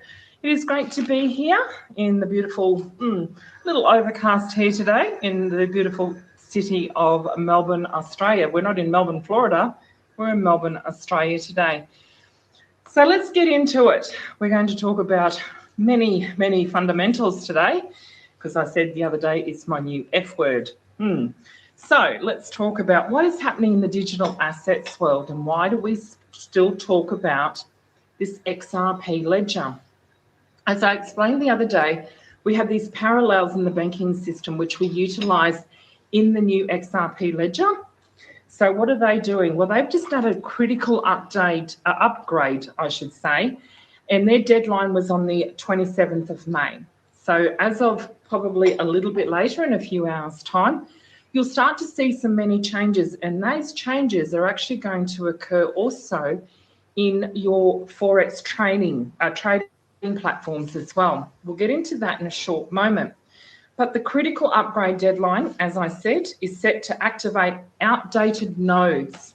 And if you remember, I explained in the nodes is that those are those connecting points like they have on a railway track as they go in to bridge to make the alterations to this financial system. So you might find a few glitches in the system and amendments and blocks. That is normal when we start implementing all of these activations, and will potentially cause some sinking in transactions. So I don't want people to go jumping off a bridge when they see XRP doing these transactional changes. It is due to this massive upgrade and the changes of nodes as we move and transition from the old fork into the new fork, okay? It's like railway tracks, isn't it? It's also here to strengthen the infrastructure, and it prepares us for a much larger institutionalisation. This institutionalisation is between, of course, as I said, governments, banks, and the institutes that we utilise for payments as well. So that's very, very huge. We also see Scopuli, a very large digital wallet, has also revealing something big is coming. So I must check up and follow up on that one. The XRP traders, we're looking at this very, very closely. As we progress through this XRP ledger, these updates are connecting us, of course, as I said, to the 24/7 XRP futures that are going to be utilised on the trading platforms. So your stock market has now gone 24/7. There's none of this off trading on Fridays and coming back on Mondays with alterations that were done in the background. This is simultaneously, as I said, making sure that this new quantum system is now going to be functioning for you and I, we the people. These institutions, as I said, will soon be able to trade XRP futures around the clock, 24/7. The CME will also be adding XRP to their NASDAQ and the crypto index as of June the 8th. That is a very big marker, ladies and gentlemen.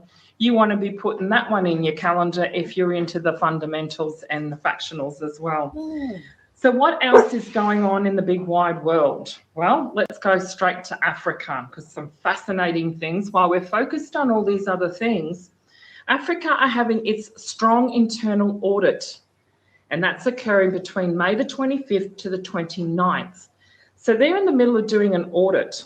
We've been talking about this on the show for quite some time, and as you see, if you follow the news articles, they're actually talking about how the IMF and the World Bank are actually integrating their audits in the background. So this one was very, very important in the sense that to tackle all the corruption and fraud, they are building resilience, strengthening their institutions, and helping their governments achieve their goals in Africa. So these audits are very, very important. The forum theme was even more important because it was one Africa and one voice. That's one-to-one, isn't it, ladies and gentlemen? Many acronyms there. One Africa, one voice. Where we go one, we go all in Africa. It also brings to significance of the one-to-one, and it's also got to do with them becoming sovereign, okay, as one nation. So this will build a course together, policymakers, business leaders, to shape the future of the continent of Africa. Let's go quickly over to Iraq. Iraq's Securities Commission. Now, this was very, very interesting because they introduced a new oversight framework. It's to tighten the supervision of their brokerage. So whilst we see this XRP ledger having its update, it corresponds with, of course, the Iraqi Securities Commission and talking about their tightening of their brokerage in their exchange, their trading platforms. How interesting is this? You can't tell me this is not a global currency reset. So with all of that going on, let's have a look at what else is happening there. They are ensuring that brokers are compiling with the standards and reporting their client protection as well. Now, this is very, very important moving forward because, as I said, it's an indicator that all the reforms or the banking reforms in Iraq are still coming into play. It's also telling us that this 24/7 trading platform that's coming in is also going to be tested, tried, and secure and transparent when it comes to all of those.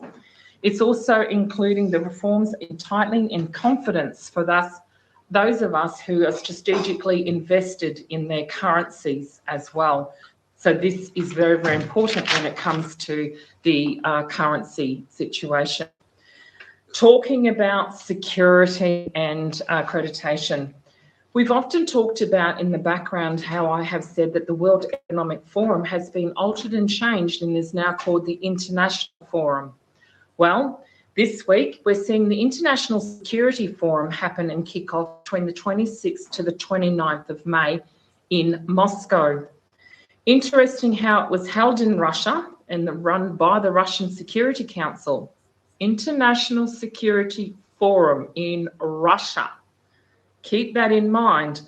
The delegations are coming from 120 countries and representatives of international organisations to Moscow. Why is this important? Because the participants will be including representatives also from SCO, BRICS, ASEAN, Asia, Africa, Middle East, and Latin America.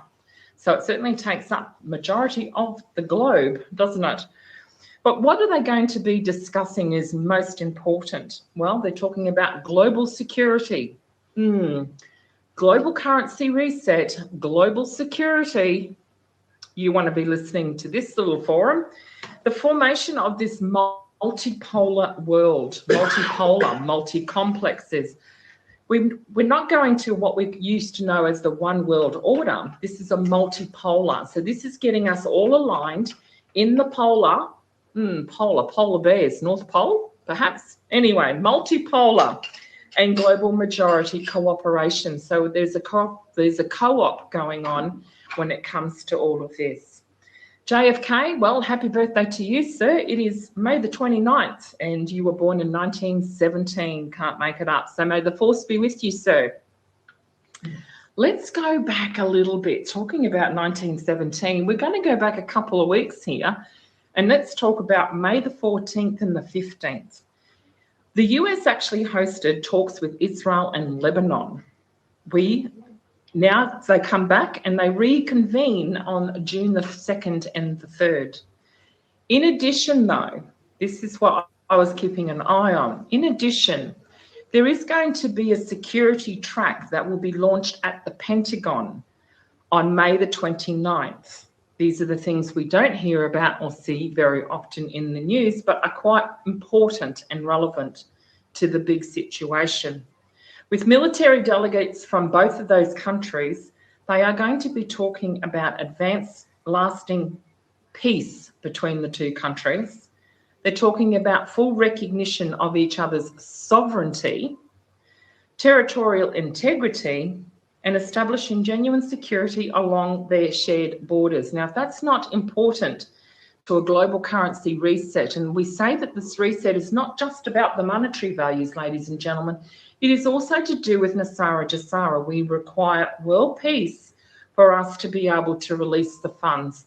So this, ladies and gentlemen, is way more important than all the hoo-ha and the hype in the news, let's focus on these fundamentals. But I think that's rather important. I hope you do too. Let's go to May the 31st. To end this week, we have a new full moon. And it only comes around once in a blue moon because it is a blue moon on the 31st of May. So hopefully we can reverse the whole moon cycle, yeah? This is going to be very exciting. May the 31st. There's also another little summit going on, and it is held in, of course, New Delhi, where the theme is not AI, but IA spirit. Rather interesting how we do these mirrors, isn't it? What does IA spirit theme mean? Well, it is actually India, Africa, strategic partnership for innovation, resilience and exclusion, and transformation. Now, I think that's pretty relevant. There's a huge transformation going on between India and Africa. Again, this is to do with the trade deals and their currencies. The last time this summit was ever held was back in October of 2015. How interesting, this summit just reappears after 2015. A lot is going on in the background. I think it may have been previously corrupted and they've actually redone it all and replanned it, but definitely a summit that I will be watching to find out what other things are being discussed over there. What was really interesting though was India has now opened up 17 new diplomatic missions in Africa, and they're bringing it to a total of now 46. 45 to 47 is 46. Who's been running this whole show, ladies and gentlemen? Africa is the largest recipient of this Indian development support outside its immediate neighbours. Well, ladies and gentlemen, there is your fundamentals for this week. We look forward to coming back on Sizzling Sunday, where we start the show. Okay, she only had a short one last night. Yeah, it was only 14 minutes. There he is.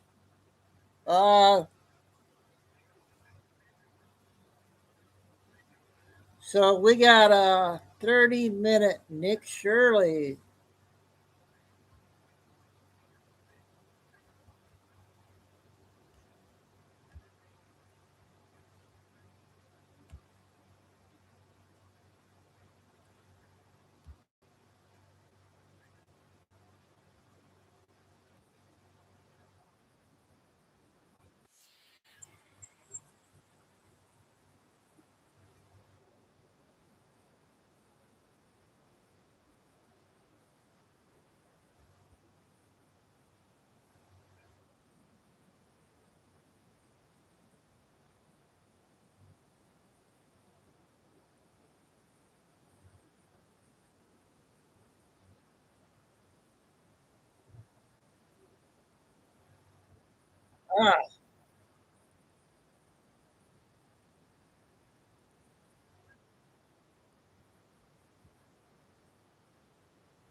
Here we go.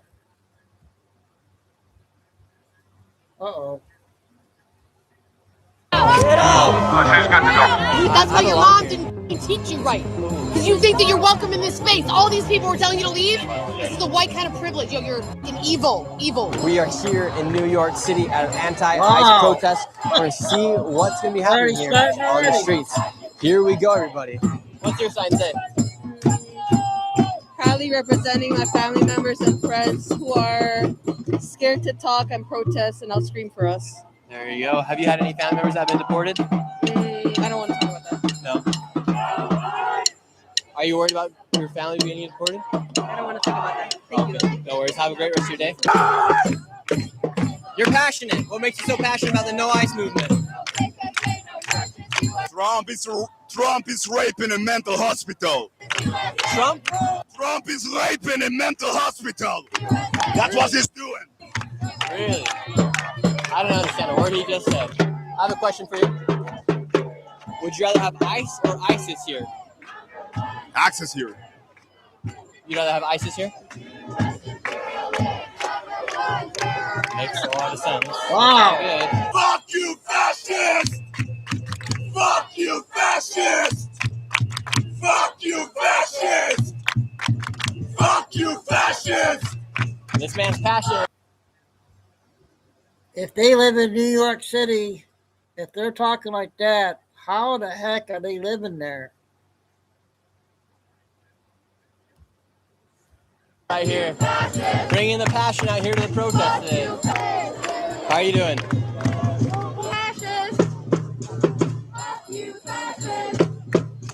cheers are dying. Hero. Get the fuck out of here. What's wrong? Get out of here, Nick. We were having a great conversation. No. You gotta go. You We were all cool together. We were all just cool. Out of here. We were all just cool. Get out of here. We were all just cool a second ago. Get out of here. Man, You're not Oh welcome my here. God. Okay.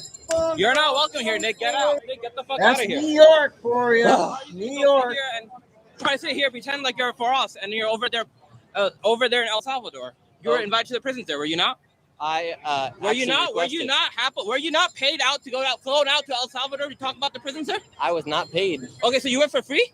So you paid to go there, and now you're. So why? Why did? Documentary purposes. What was your documentary there? Get the fuck out of here. You're not welcome here. You're clearly not for this cause. So get the fuck out of here. I'm here today talking to you guys.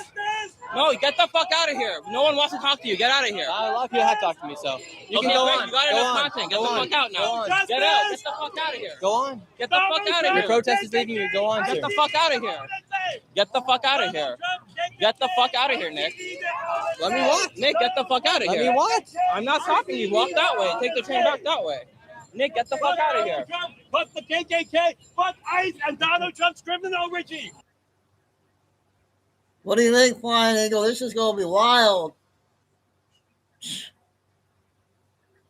Calling themselves an American people there. Get the fuck out of here, Nick. Oh, man. Nick, get the fuck out of here. Get the fuck out of here, Nick. What? I can't understand. Get the fuck out of here, Nick. Okay, that was good. That was Better? good. That was good. That was Stop. Get your bitch ass out of here. That was good. You could walk up there if you would Get like. the fuck out of here. Do you want me to escort you to the train? No, I don't. I would actually not want you to escort me. You can actually just keep walking. Get the Go join your get the friends. fuck out of here. Just trolling. I'm not trolling anybody. Get the fuck He's out the of one here. following me. If you could have a one-on-one conversation with the police officer, what would you say? I don't know. I'd ask them if they know what they're complicit in, because I don't think many of them do, which is why they're standing here smirking at all of us, smacking their gum. Do you think all police officers are bad?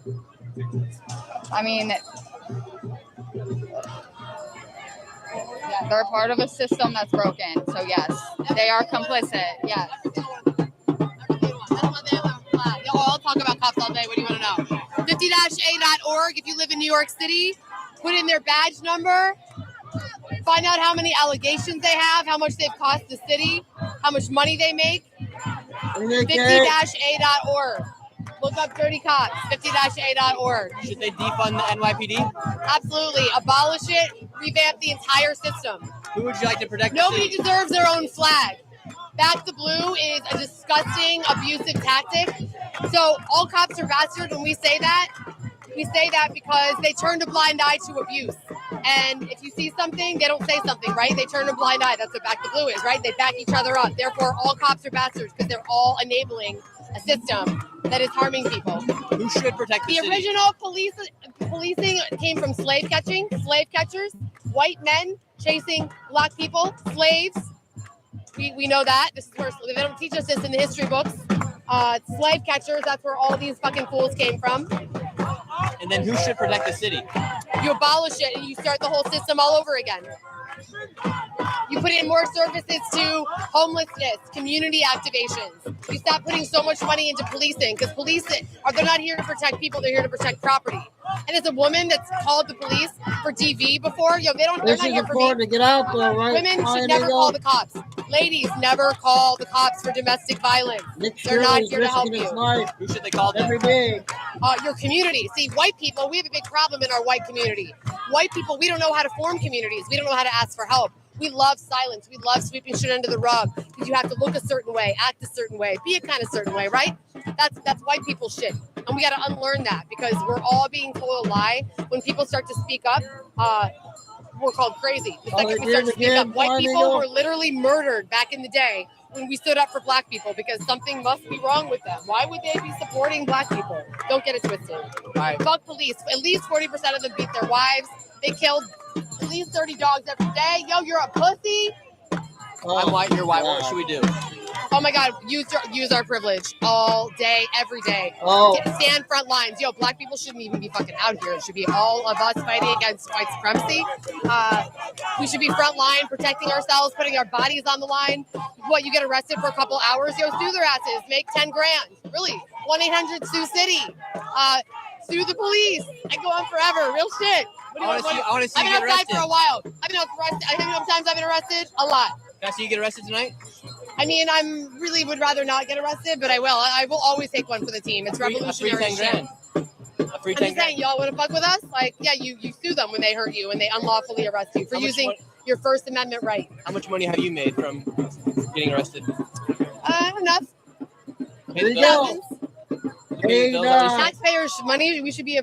People should be mad about all these unlawful arrests. Taxpayers should be out here being like, why y'all wasting money? They're exercising their First Amendment right to using protest. this money to pay her bills. You're trying to paint it out like she's like here telling defund cops, leaving the community to be harmed and like use this money to live her life. Like you think she's freeloading off of these causes? Oh no, I'm just asking if like the fine that she's kind got of like your question was seemed enough to very pay the bills. pointed. I feel like you're not on our side. No, I feel like you're definitely not. I know she's obviously not doing it. I can just look at him. No offense.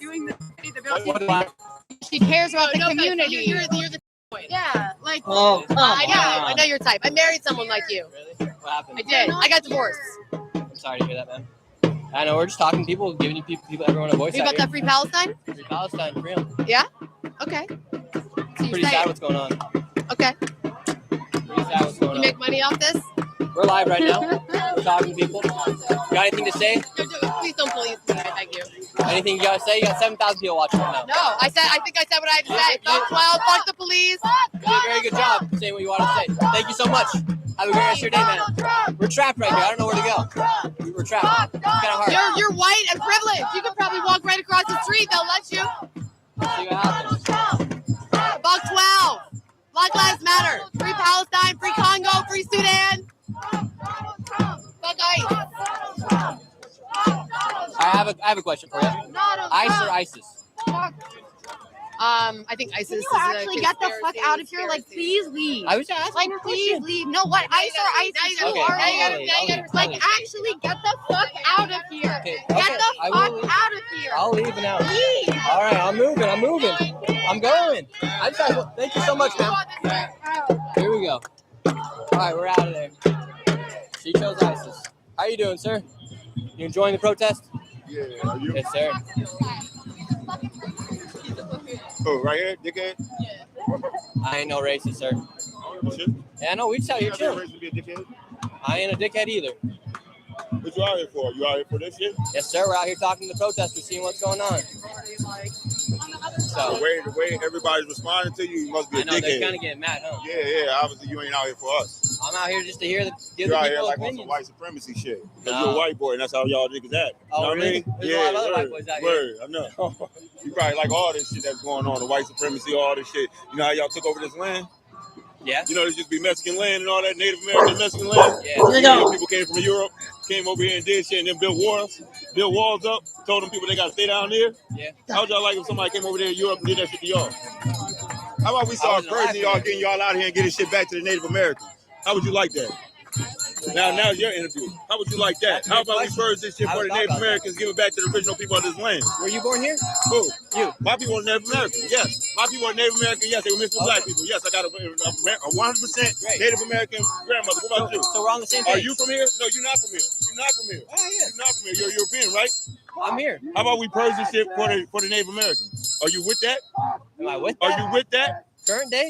Huh? Current day? Are you with that? To give everything back to Native Americans? Yeah, we give it back to the Native Americans. You with that? Go for it. It's our land Let's back, see what motherfucker. happens. You with that? Sure, let's go for it. Let's see what happens. I know. That's why you're not here. That's why you're not here. Mocking people saying we're on stolen land. Like, can you get out of here?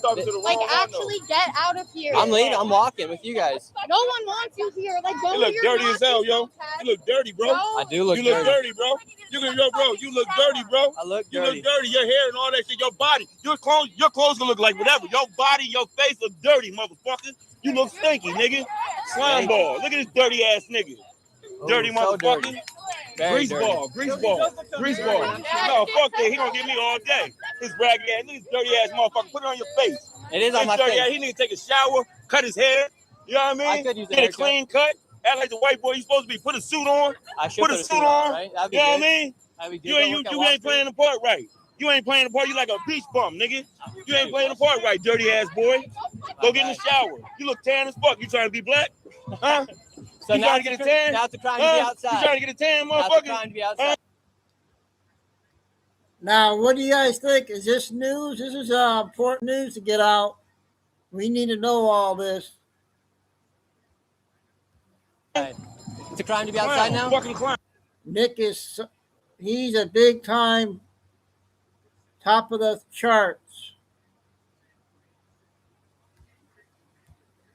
Wow. No, it ain't a crime to be outside. It's a crime to be here when you stolen land. On stolen land. It's a crime to be on stolen land. Talking like how you talk. Were you born here? Talking how you talk. Were you born in the U.S.? Because so was I. 100%. So was I. Where your family come from? Then we're equal. Where your family come from? They're Where's the kidnapped? Where's yours? My parents were born here. Clown. What? You should get the fuck out of here. I can't hear you with all the banging.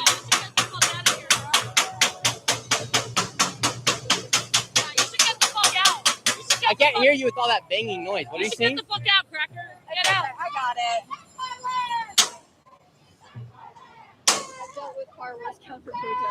I'm not even a counter protester. You realize that, right? Oh, you're just trying to dox people, right? I'm not doxing anybody. Nobody wants you here. Nobody wants you here. I don't care if you want me here or not. Nobody wants you here. I don't care. Well, why the fuck would you be here when everybody hates you? I'm talking to everybody out You're here. a honky. I've had some. A hockey? What's a hockey? A honky, girl. A honky. Oh, that's a good one. Haven't heard that one before. She keeps following me. I think she has a crush on me. I think she does. I think she has a crush on me. People here are telling me I was stinky, but she keeps following me around, so I must smell pretty good. Sorry, That's a cool girl. panel. I was thinking about getting a degree at NYU. How about that? We can go to school together? Probably not smart enough. You guys want me to stop this one or Oh not? my gosh, everybody. Wow. I'll stop it if you want me to. Maria, how's it going? Cool. Let me just catch my breath really quick. Hey, this guy. What's going on? How you doing? I think I've seen you on YouTube. Okay. Bro. Let's see how far these. Let's see. Wait. You guys won't let me leave. Don't push her. Oh, I'll push her. Oh, man. All right, we got NYPD coming. Let's see what happens. Hey, man, they told me to come back on the sidewalk. Okay, we're halfway. You guys, they told me to come back on the sidewalk. Halfway. With most traditional dental offices, you may be waiting up to 10 plus months to get into your permanent set. Let's just. You can't touch him. Yep. Oh, no. No one's touching him. No, you just touched me. You just hit my shoulder. Actually, I fucking did it. Oh my God. She hit my Why don't shoulder. you fuck off, Nazi? Why don't you? Kill yourself, Nazi. Really? Yeah, kill yourself, Nazi. Would that make you happy? It would, Nazi. Really? I love when Nazis die. Really, it'd make you happy because I'm not a Nazi, so. Oh, sorry, KKK. Oh, I'm not KKK either. Get out of here. No one's touching him. Thank you, officers. Thank you, officers. Thank you, officer. Thank you, officers. Thank you, officer. Thank you. Thank you. Beautiful flag. What's your favorite part about the Mexican flag? Yep. Right in your face, cousin. What? Right in your face, cousin. Thank you, guys. All right, let me move, maybe. You gotta let him walk. Stand where I want. You gotta let him walk. You can't block the sidewalk. Okay, yeah. If you want to stop blocking the sidewalk, you I gotta actually wanted to get closer. You don't tell him where he can walk. Okay, yeah, sorry.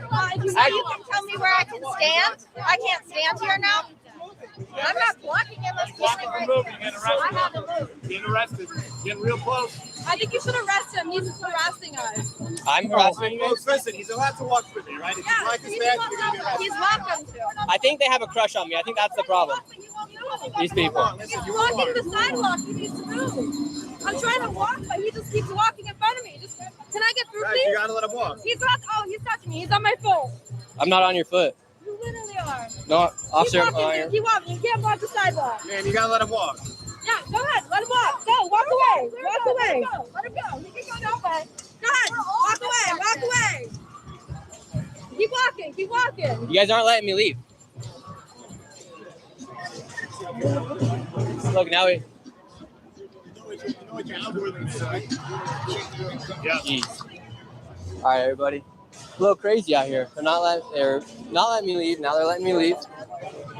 Yeah, going you on? should go for good, bro. Get the fuck out. I'm here just like you. No, you're not. Yes, I am. You're not like me at all. Okay. At all. Don't matter. They want you to stop recording people's faces, man. Grab the drink again.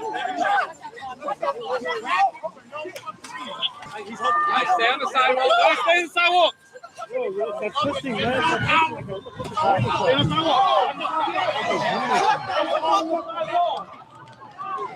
Yo, I think someone low-key might have tried to come and attack me, and they grabbed him. Wow. Everybody on the sidewalk. Now he's arrested. Get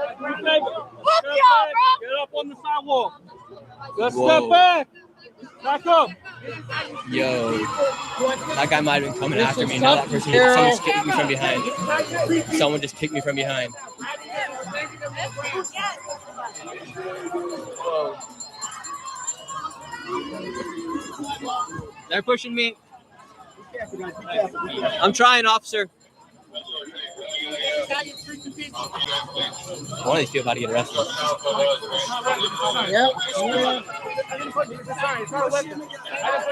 Push me again, I dare you. Push me again, I dare you. Push me again, I dare you.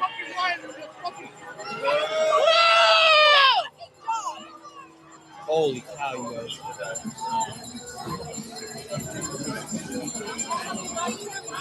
Wow, thank you all.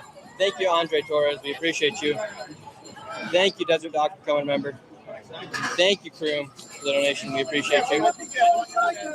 Thank you, everybody, for the donation. We greatly appreciate it. Thank you very much. No cops! No KKK! No fascist USA! No KKK! No fascist USA! No KKK! No fascist I love when these people take photos of me because I'm already filming myself, so just more photos for me to put. Maybe I'll put them on my grandma's wall. What? You got kicked out of LA, right? No, I didn't. She fucking did. No, I didn't. You're the same nigga that got kicked out of the fucking prison. I didn't get kicked out. Sure, you did. Bunch of people started kicking at me. So, don't keep getting crowd. Kind of dangerous. I'm kind of getting popular on the internet, which poses more of a threat. Especially with how divisive times are right now, people get more upset. But you know, we gotta stay out here. We gotta stay strong out here in the streets. No one's gonna stop me from doing what I want to do. I'm showing you guys the truth of what's happening here in America. Nobody can stop me. They can try all they want, but no one can stop me. Because at the end of the day, I have every right to be here just like these people. So they can't tell me where I can go and where I can't go. If you guys are watching this video too, you have every right to go wherever you want. No KKK, no fascist USA. Don't ever fall for that go crap. You don't belong where you want to go. Don't ever fall for that crap. What's up? I have every right to be here. 10 minutes, guys. 10 more minutes. Get the fuck out, white privilege. Ghost your ROI worries. Ooh. Spend smarter. Snapchat ads. Go your own way. Iconic styles built on a heritage of comfort. Can I see you get arrested tonight? I mean, I really would rather not get arrested, but I will. I will always take one for the team. It's revolutionary shit. I'm not instigating anybody. You're the one following me around. Making money off of it. My bad. Yeah, it's annoying. Yeah, I'm sure. What? Get out of here. Yeah, like My get back- out, yo. Look at you, look at you, look at you. Be ashamed of you. Yeah, for real, yo. What? Get out. You out of your frat. Oh, she's wearing a mask. I was trying to go to NYU, but they wouldn't accept me because they took your scholarships instead. Yo, you're the worst kind of white boy, yo. Really? Get out of here! Get out of here! Get the fuck out! Fucking nerd! Speaking to your fucking mic. Get the fuck out of here! Say it. What do you want to say to him? Get the fuck out of here! Say it. Fuck white boys. Fuck white boys. Fuck white supremacy. Fuck 12. Get the fuck out. Yo, your privilege is so strong. It's nasty. Get an NYU because you're white. Leave. You're here. Why are you here? I haven't just I'm here. I'm from Alabama. Fuck you, white boy. Fuck you. No. Get the fuck out! Get him out. I have a right to be here! You got our safety. What safety? Guys, I cannot make a leap. I can touch him, and he wants to be a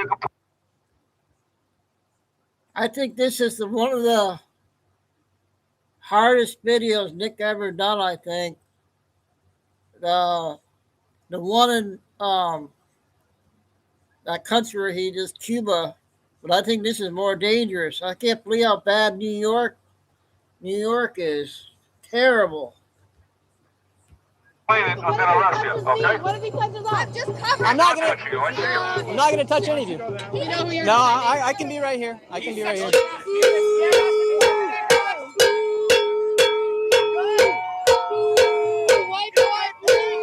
You feel good? Everyone asks me. Leave! Move! Fuck out of here! Punk bitch! Fuck out of here! Leave! Go! I can't. Fuck out! Hey, I can be here, sir. I have the right to leave. Nope. Nope. I'm here. A little bit, but I'm all right. I'm all right. Look at that. Arrest him. Guys, you gotta stop. Don't touch him. Don't put that stuff in his ears. I'm telling you now. You're physically harassing. We're gonna come in and make arrests. That's it. Make your dick feel bigger for fucking having the cops protect you? No. Does it embarrass you?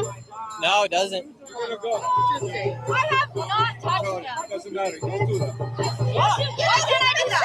What law did I just break? What law did I break? You're gonna go. He's been shoving the camera. You're in the public. You're shoving a camera in my face, man. Look at that camera. Oh my gosh. I'm so worried. Oh, now you should be. It's one of the Paul brothers. It's Go ahead, tell us your name while you're at it. Nick Shirley. Go ahead and subscribe at YouTube. Nick Shirley. Yeah. Thank you very much. Yo, go back to Old Westbury. Old Westbury. What's that? Go back to your fucking trust fund. I wish I had a trust fund. If you get knocked out, it'll be a crash. Okay. Jeez, wow. We're staying right here. When's the last time you called your mom?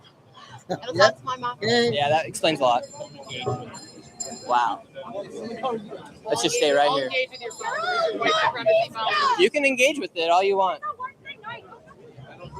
He doesn't have any friends. That's why he's here. You have no friends. No one loves you. Your mama doesn't love you. Really tough these That's why days. you're out here by yourself. You're a little lone soldier, huh? You in the NYPD. You in the NYPD. You're sucking Timothy's dick. That's why you're out here. He wants to protect you. Oh, yeah, you are. I'm not. Yep, you're choking so hard on that boot, you little Oh bitch. my Oh, God. that's it. Happy Pride Month, faggot. Go. Ooh, wow.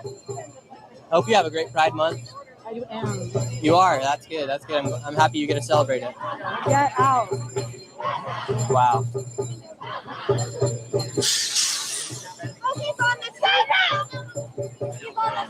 Okay, we got about 8 minutes, you guys. Don't touch him with that. I'm telling you now. You're gonna get arrested. Oh, I can't hold up a fucking sweater. I can't hold up a sweater. Are you fucking serious? I can't hold up a sweater. That's the way it is. Yeah, but you Right. people leave. This is our right. Fascists don't want that, but this is our right to be here. Get that out of my face. You have made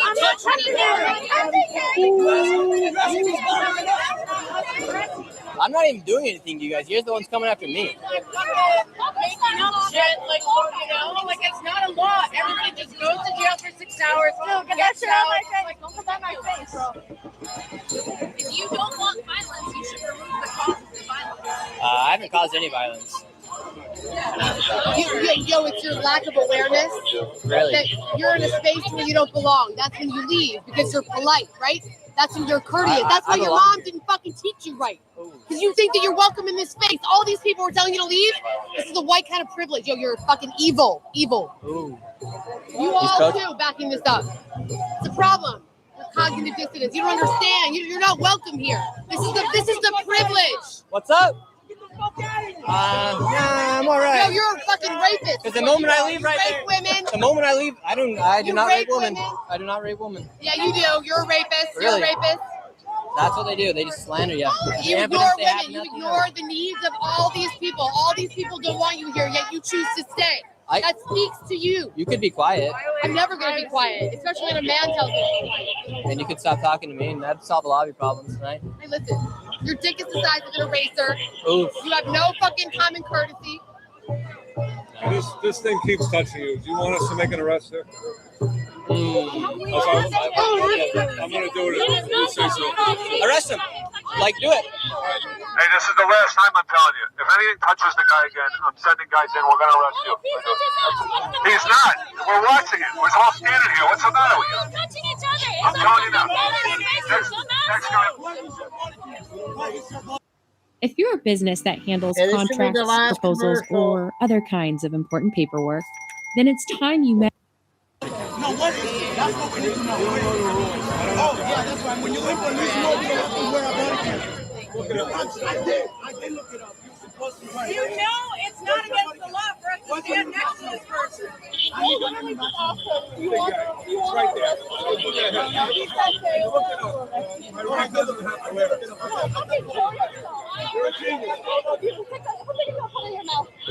Wow, everybody. This is wild.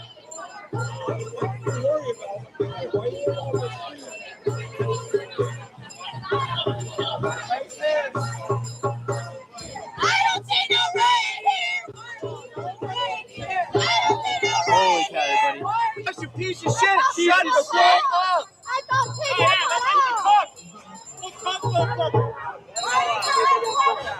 I wonder why they're covering all their faces. Who are you guys talking to? Wait, now they're yelling at me. No, we're behind you.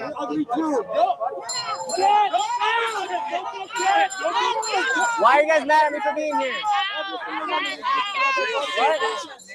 What's my name? Nick Shirley. That's a stupid fucking name. What's going on? What? What's so wrong? Nick Shirley. What? Get the fuck out. What did I do? Get him out! I'm gonna get that reason. What did I do? Seriously. You white supremacist. Wow, this is great. What? You white supremacist motherfucker. Hey, easy. Shut the fuck up. Easy. You fucking stand on your easy. Easy. white privilege. What? Get outside, bitch. Shut the fuck up. Get out. Get out. He's got to go. He's wet. Guys right It's here. water. With the glasses. There they go. Josh got Gatorade all over me. They're going for him. Hold the line over here. Hold the line. They're getting him.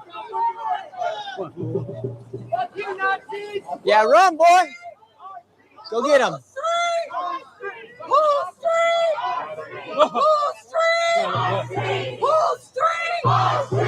Holy cow, can you guys hear? Is Mike good?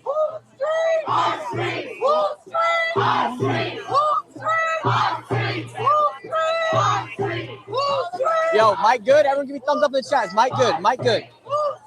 Our street. Our street. Our street. Our street. Our street.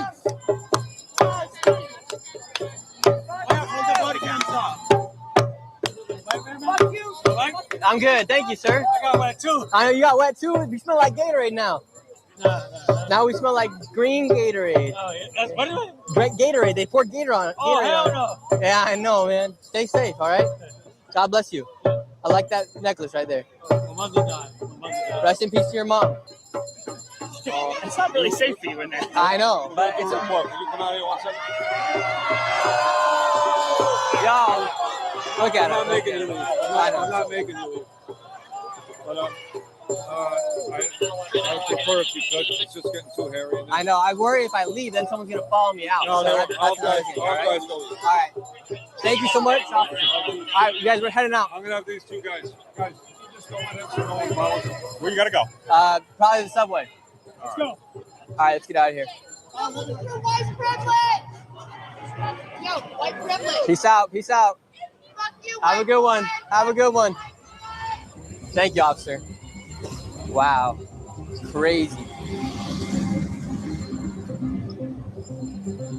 Heading out of the protest right now. Shout out NYPD for getting us out safe. I was literally worried if I did leave,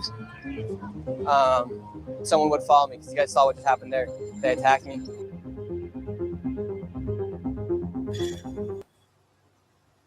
Wow. Make sure you guys go sub to Nick Shirley's channel if you haven't subbed to Nick Shirley yet. He's risking his life out there. Very big.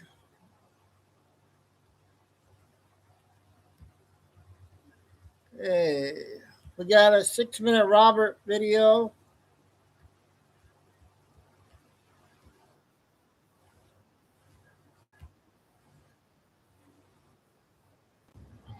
Instructional session tomorrow.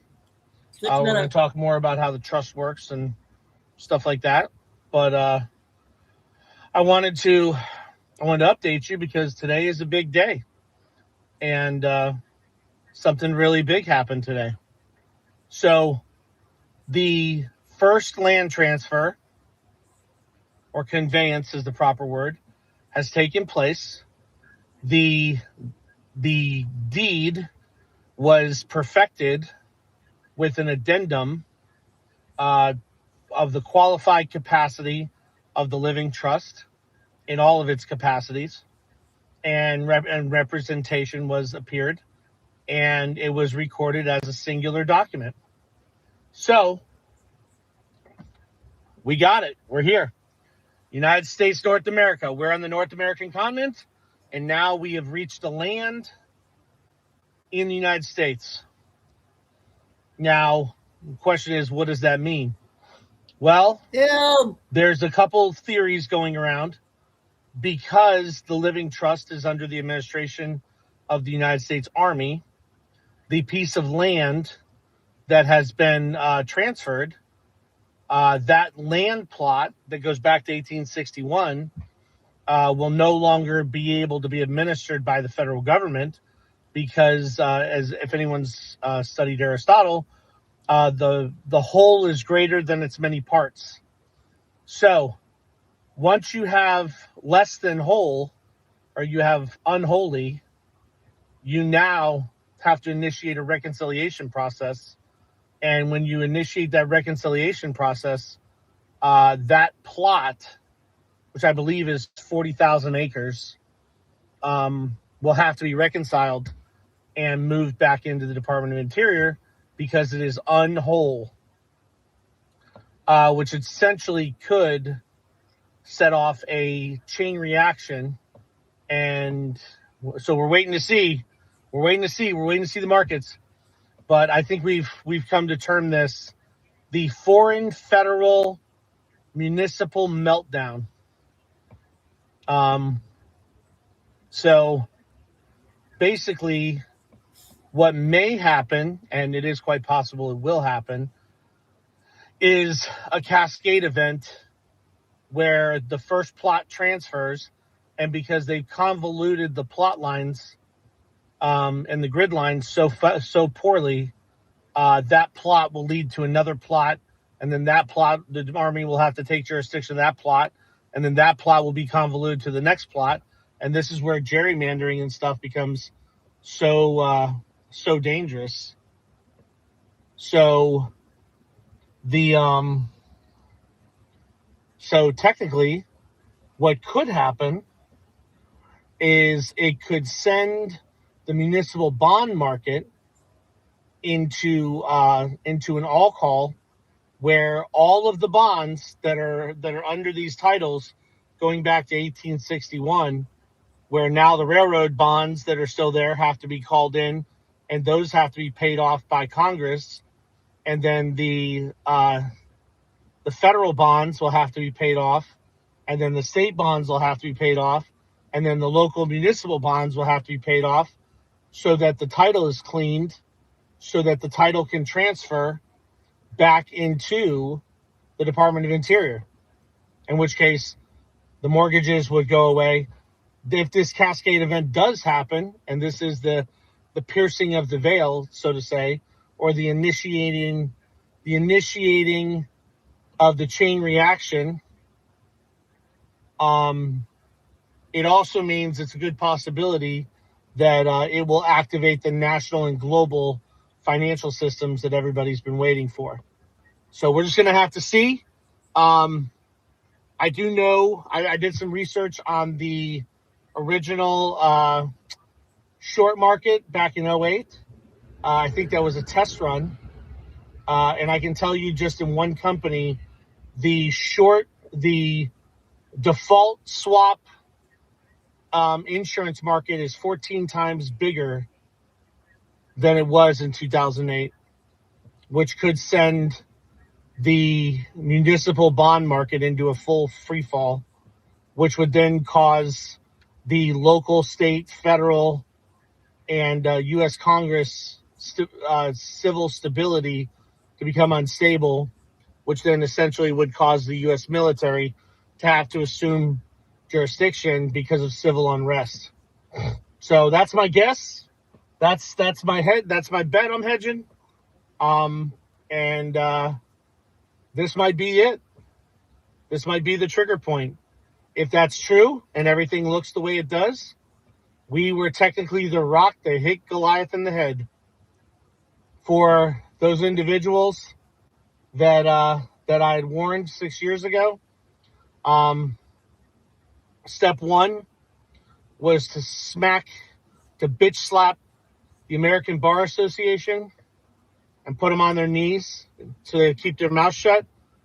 And step two is to melt down the foreign federal municipal bond market, which will then cause your delusion of reality to no longer exist. And then we can get to reconciling my grievances for your behavior. I warned you, and now I'm going to show you. So, the foreign federal municipal meltdown. Another good one from Robert. May have just got triggered. God bless and Godspeed. And God bless America. Okay, 2 more 15-minute ones, and I'll be back. I don't think I'm going down there tonight, so I will have a second show at 7. But I'm going to do 2 more videos of Kennedy. Kennedy has 2 new ones.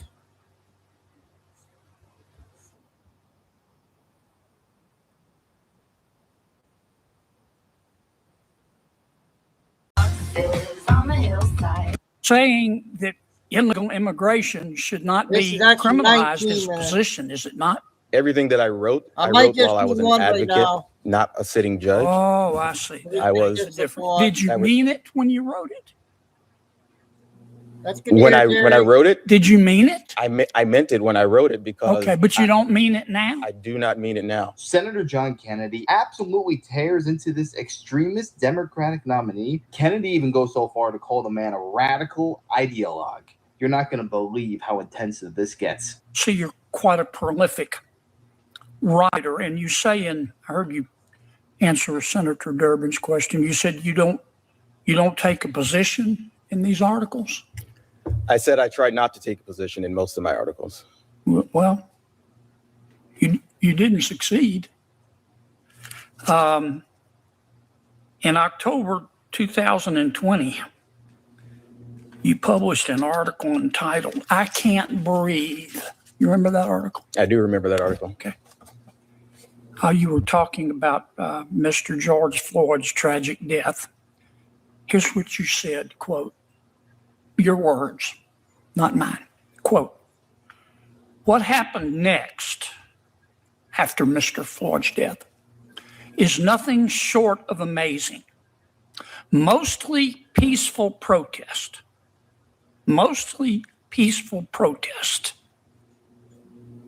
broke out almost immediately in Minneapolis, and the use of excessive force by police officers became the villain in a sea of protesters, end quote.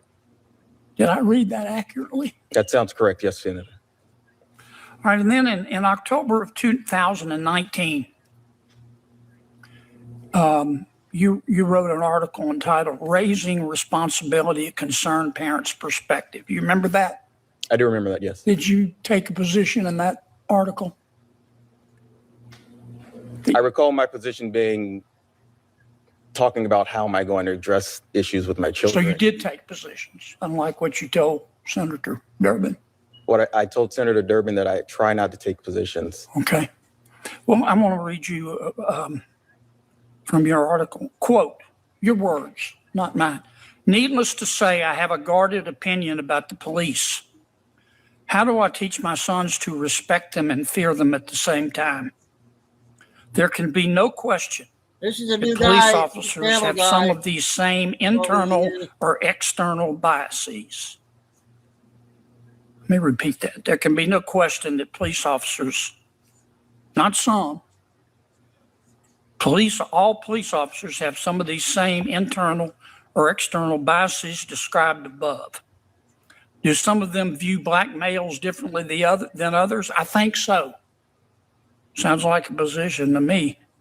Do some think black males are more dangerous than others? I think so. Did I read that correctly? Yes, you read that correctly. All right. Now, and then in May of 2019, you remember writing an article for a publication, the title of the article, the title of your article in which you say you didn't take a position was called The Federal Dungeon Part 2, Court Proceedings. You remember that? I do. Okay. And you were talking about, it was then under President Trump, not President Biden. The Department of Justice then had a zero tolerance for illegal entry into the United States, because that, of course, is the law. And this is what you said about that. Quote, technically, the law was broken, but these particular defendants, poor, hungry, hardworking, and not dangerous, deserve a pass from prosecution. End quote.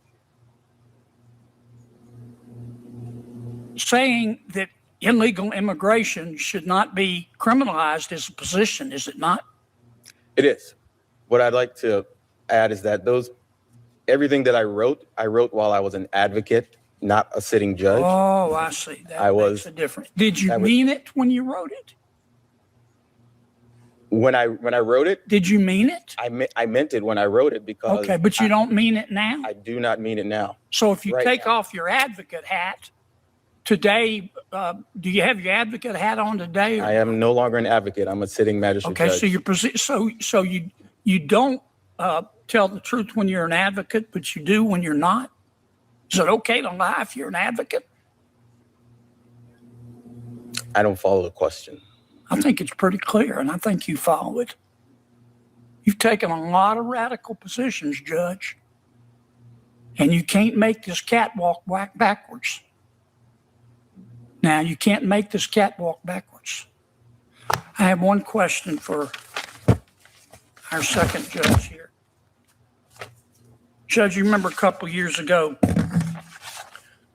going on a broadcast called Visible Voices Podcast? All right. Here's what you said. It was just a couple years ago. Mm-hmm. So we're not talking way back in law school or anything. We're talking about a couple of years. You'd been on the bench how long? 8 years then? I've been on the bench almost 10. Yeah. Well, but when you said this in front of God and country, you'd been on the bench 8. You said it in January 31, 2022. Here's what you said, quote, I think that COVID has brought a lot of these issues to bear. especially in the legal profession, where I tell a lot of people all the time, we, the people, never included people of color or women. When you have an institution that is set up by property owning white men for 200 years or so, it wasn't geared towards thinking about what would be the best work schedule or how we could really incorporate women with children in this field. So it's been a challenge that COVID was exacerbated. End quote. Did I read that correctly? Yes, Senator, you did. And then you go on later in the podcast to call for quotas based on gender, don't you? No, sorry, never, Yes, you ever do. claimed If the anything senator about will give quotas. me time, I'll read what you said.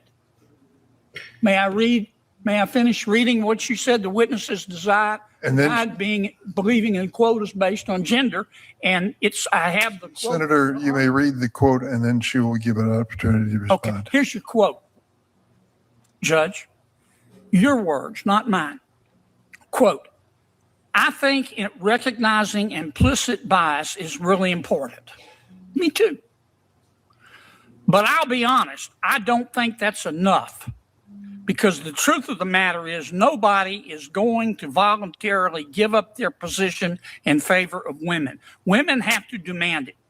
Women have to be willing to require and hold people accountable, hold men who are in those positions accountable, and say, quote, why don't we have an equal number of supervising judges, close quote. You didn't tell me the truth, did you? You believe in quotas based on gender, don't you? Senator, your time's expired. I'd let the witness respond. Thank you. No, I have never advocated on behalf of quotas. I think it's undisputed that at the time. Please. I just read it. I think at the time that the Constitution was written, there is no question that it did not include women, and it did not include people of color in the definition of we the people. We, as women and people of color, have only recently been able to be judges or jurors or politicians.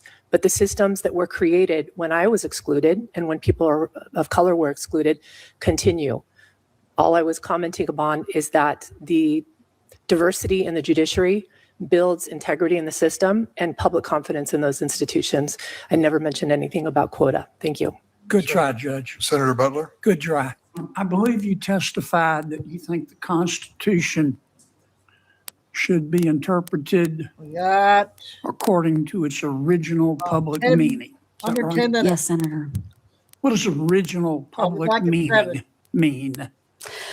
Yes, Senator. So the original part of that phrase refers to the fact that when we look at interpreting a text, we want to interpret it at the time it was. Professor, look me in the eye and just answer my question. What does original public meaning mean? It means the meaning that the text as it was understood by the public at the time it became law. Okay. So you think Brown v. Board of Education was incorrectly decided? Where should you invest $100 today? Well, according to Elon Musk, anyone who Well, Senator, I think Brown versus Board of Education was correctly decided. Scholars who have looked at the original meaning of phrases at that time and the reasoning in that case sometimes question the reasoning of the case. How many people in the United States of America at the time the Constitution was drafted do you think supported racial integration of schools? You think that was a majority view, do you? Well, Senator, at the time. But first, Professor, do you think that was a majority view? Do you think most Americans at the time the Constitution was drafted supported integration of public schools, racial integration? Well, Senator, I don't know as a sociological matter what percentage of people thought what at that time. I should point out that when we got to Brown versus Board of Education, of course, there had been several fundamental amendments to the. But isn't that inconsistent with your statement that you have to interpret it according to original public meaning? Well, what about the 14th Amendment and the 13th Amendment and the 15th Amendment? So original public meaning would mean with those. Well, that would mean we would interpret those amendments and those protections with the understanding of the text and structure at the time those amendments were ratified, which is different, of course, in the 19th century. Let's go back to Brown v. Board. Look, I think Brown v. Board was correctly decided, and I suspect you do too.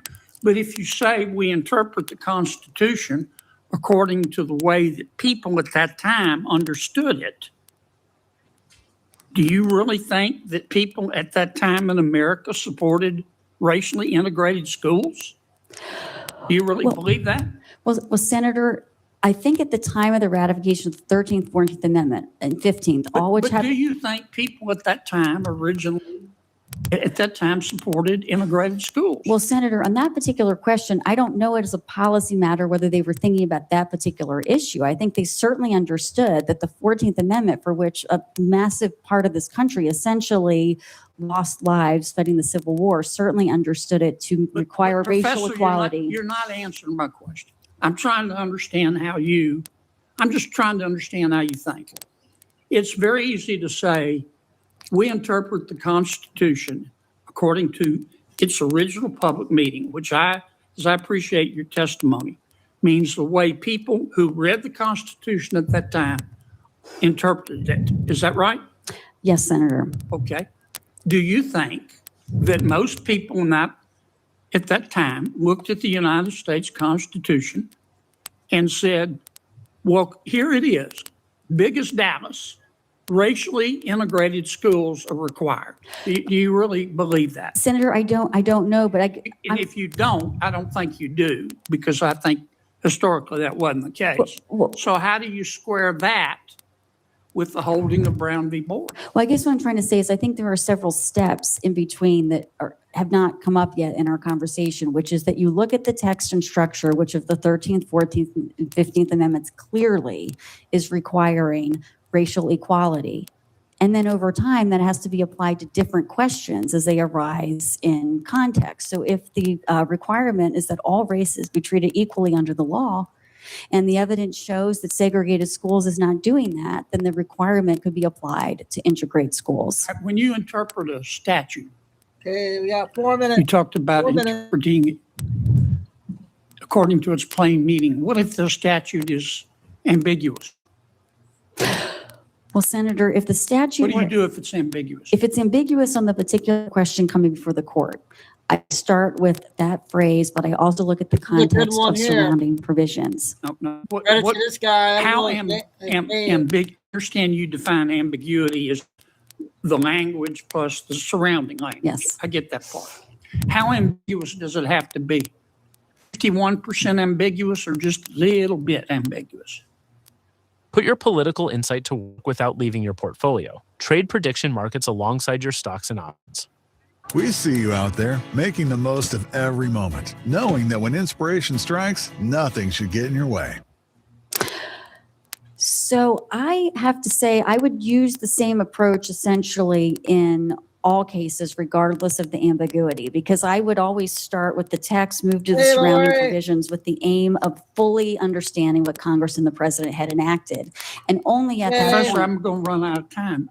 We had a big with respect, video. Answer my question. Well, okay, you're giving me professor talk. How ambiguous does it have to be? I mean, I think under the Supreme Court's recent precedent in Chevron, it underscored that the court can never just rest and say it's ambiguous. The court has to come up with an answer. Yeah. So why don't you just look at legislative history? Well, you can't look at legislative history statements one by one because the individual intent... Well, Senator, with respect, because this body has its role in our system as an institution, not one by one. So your personal understanding of the law doesn't matter. This will be my last question. I'm sorry. Well, Coons went way over.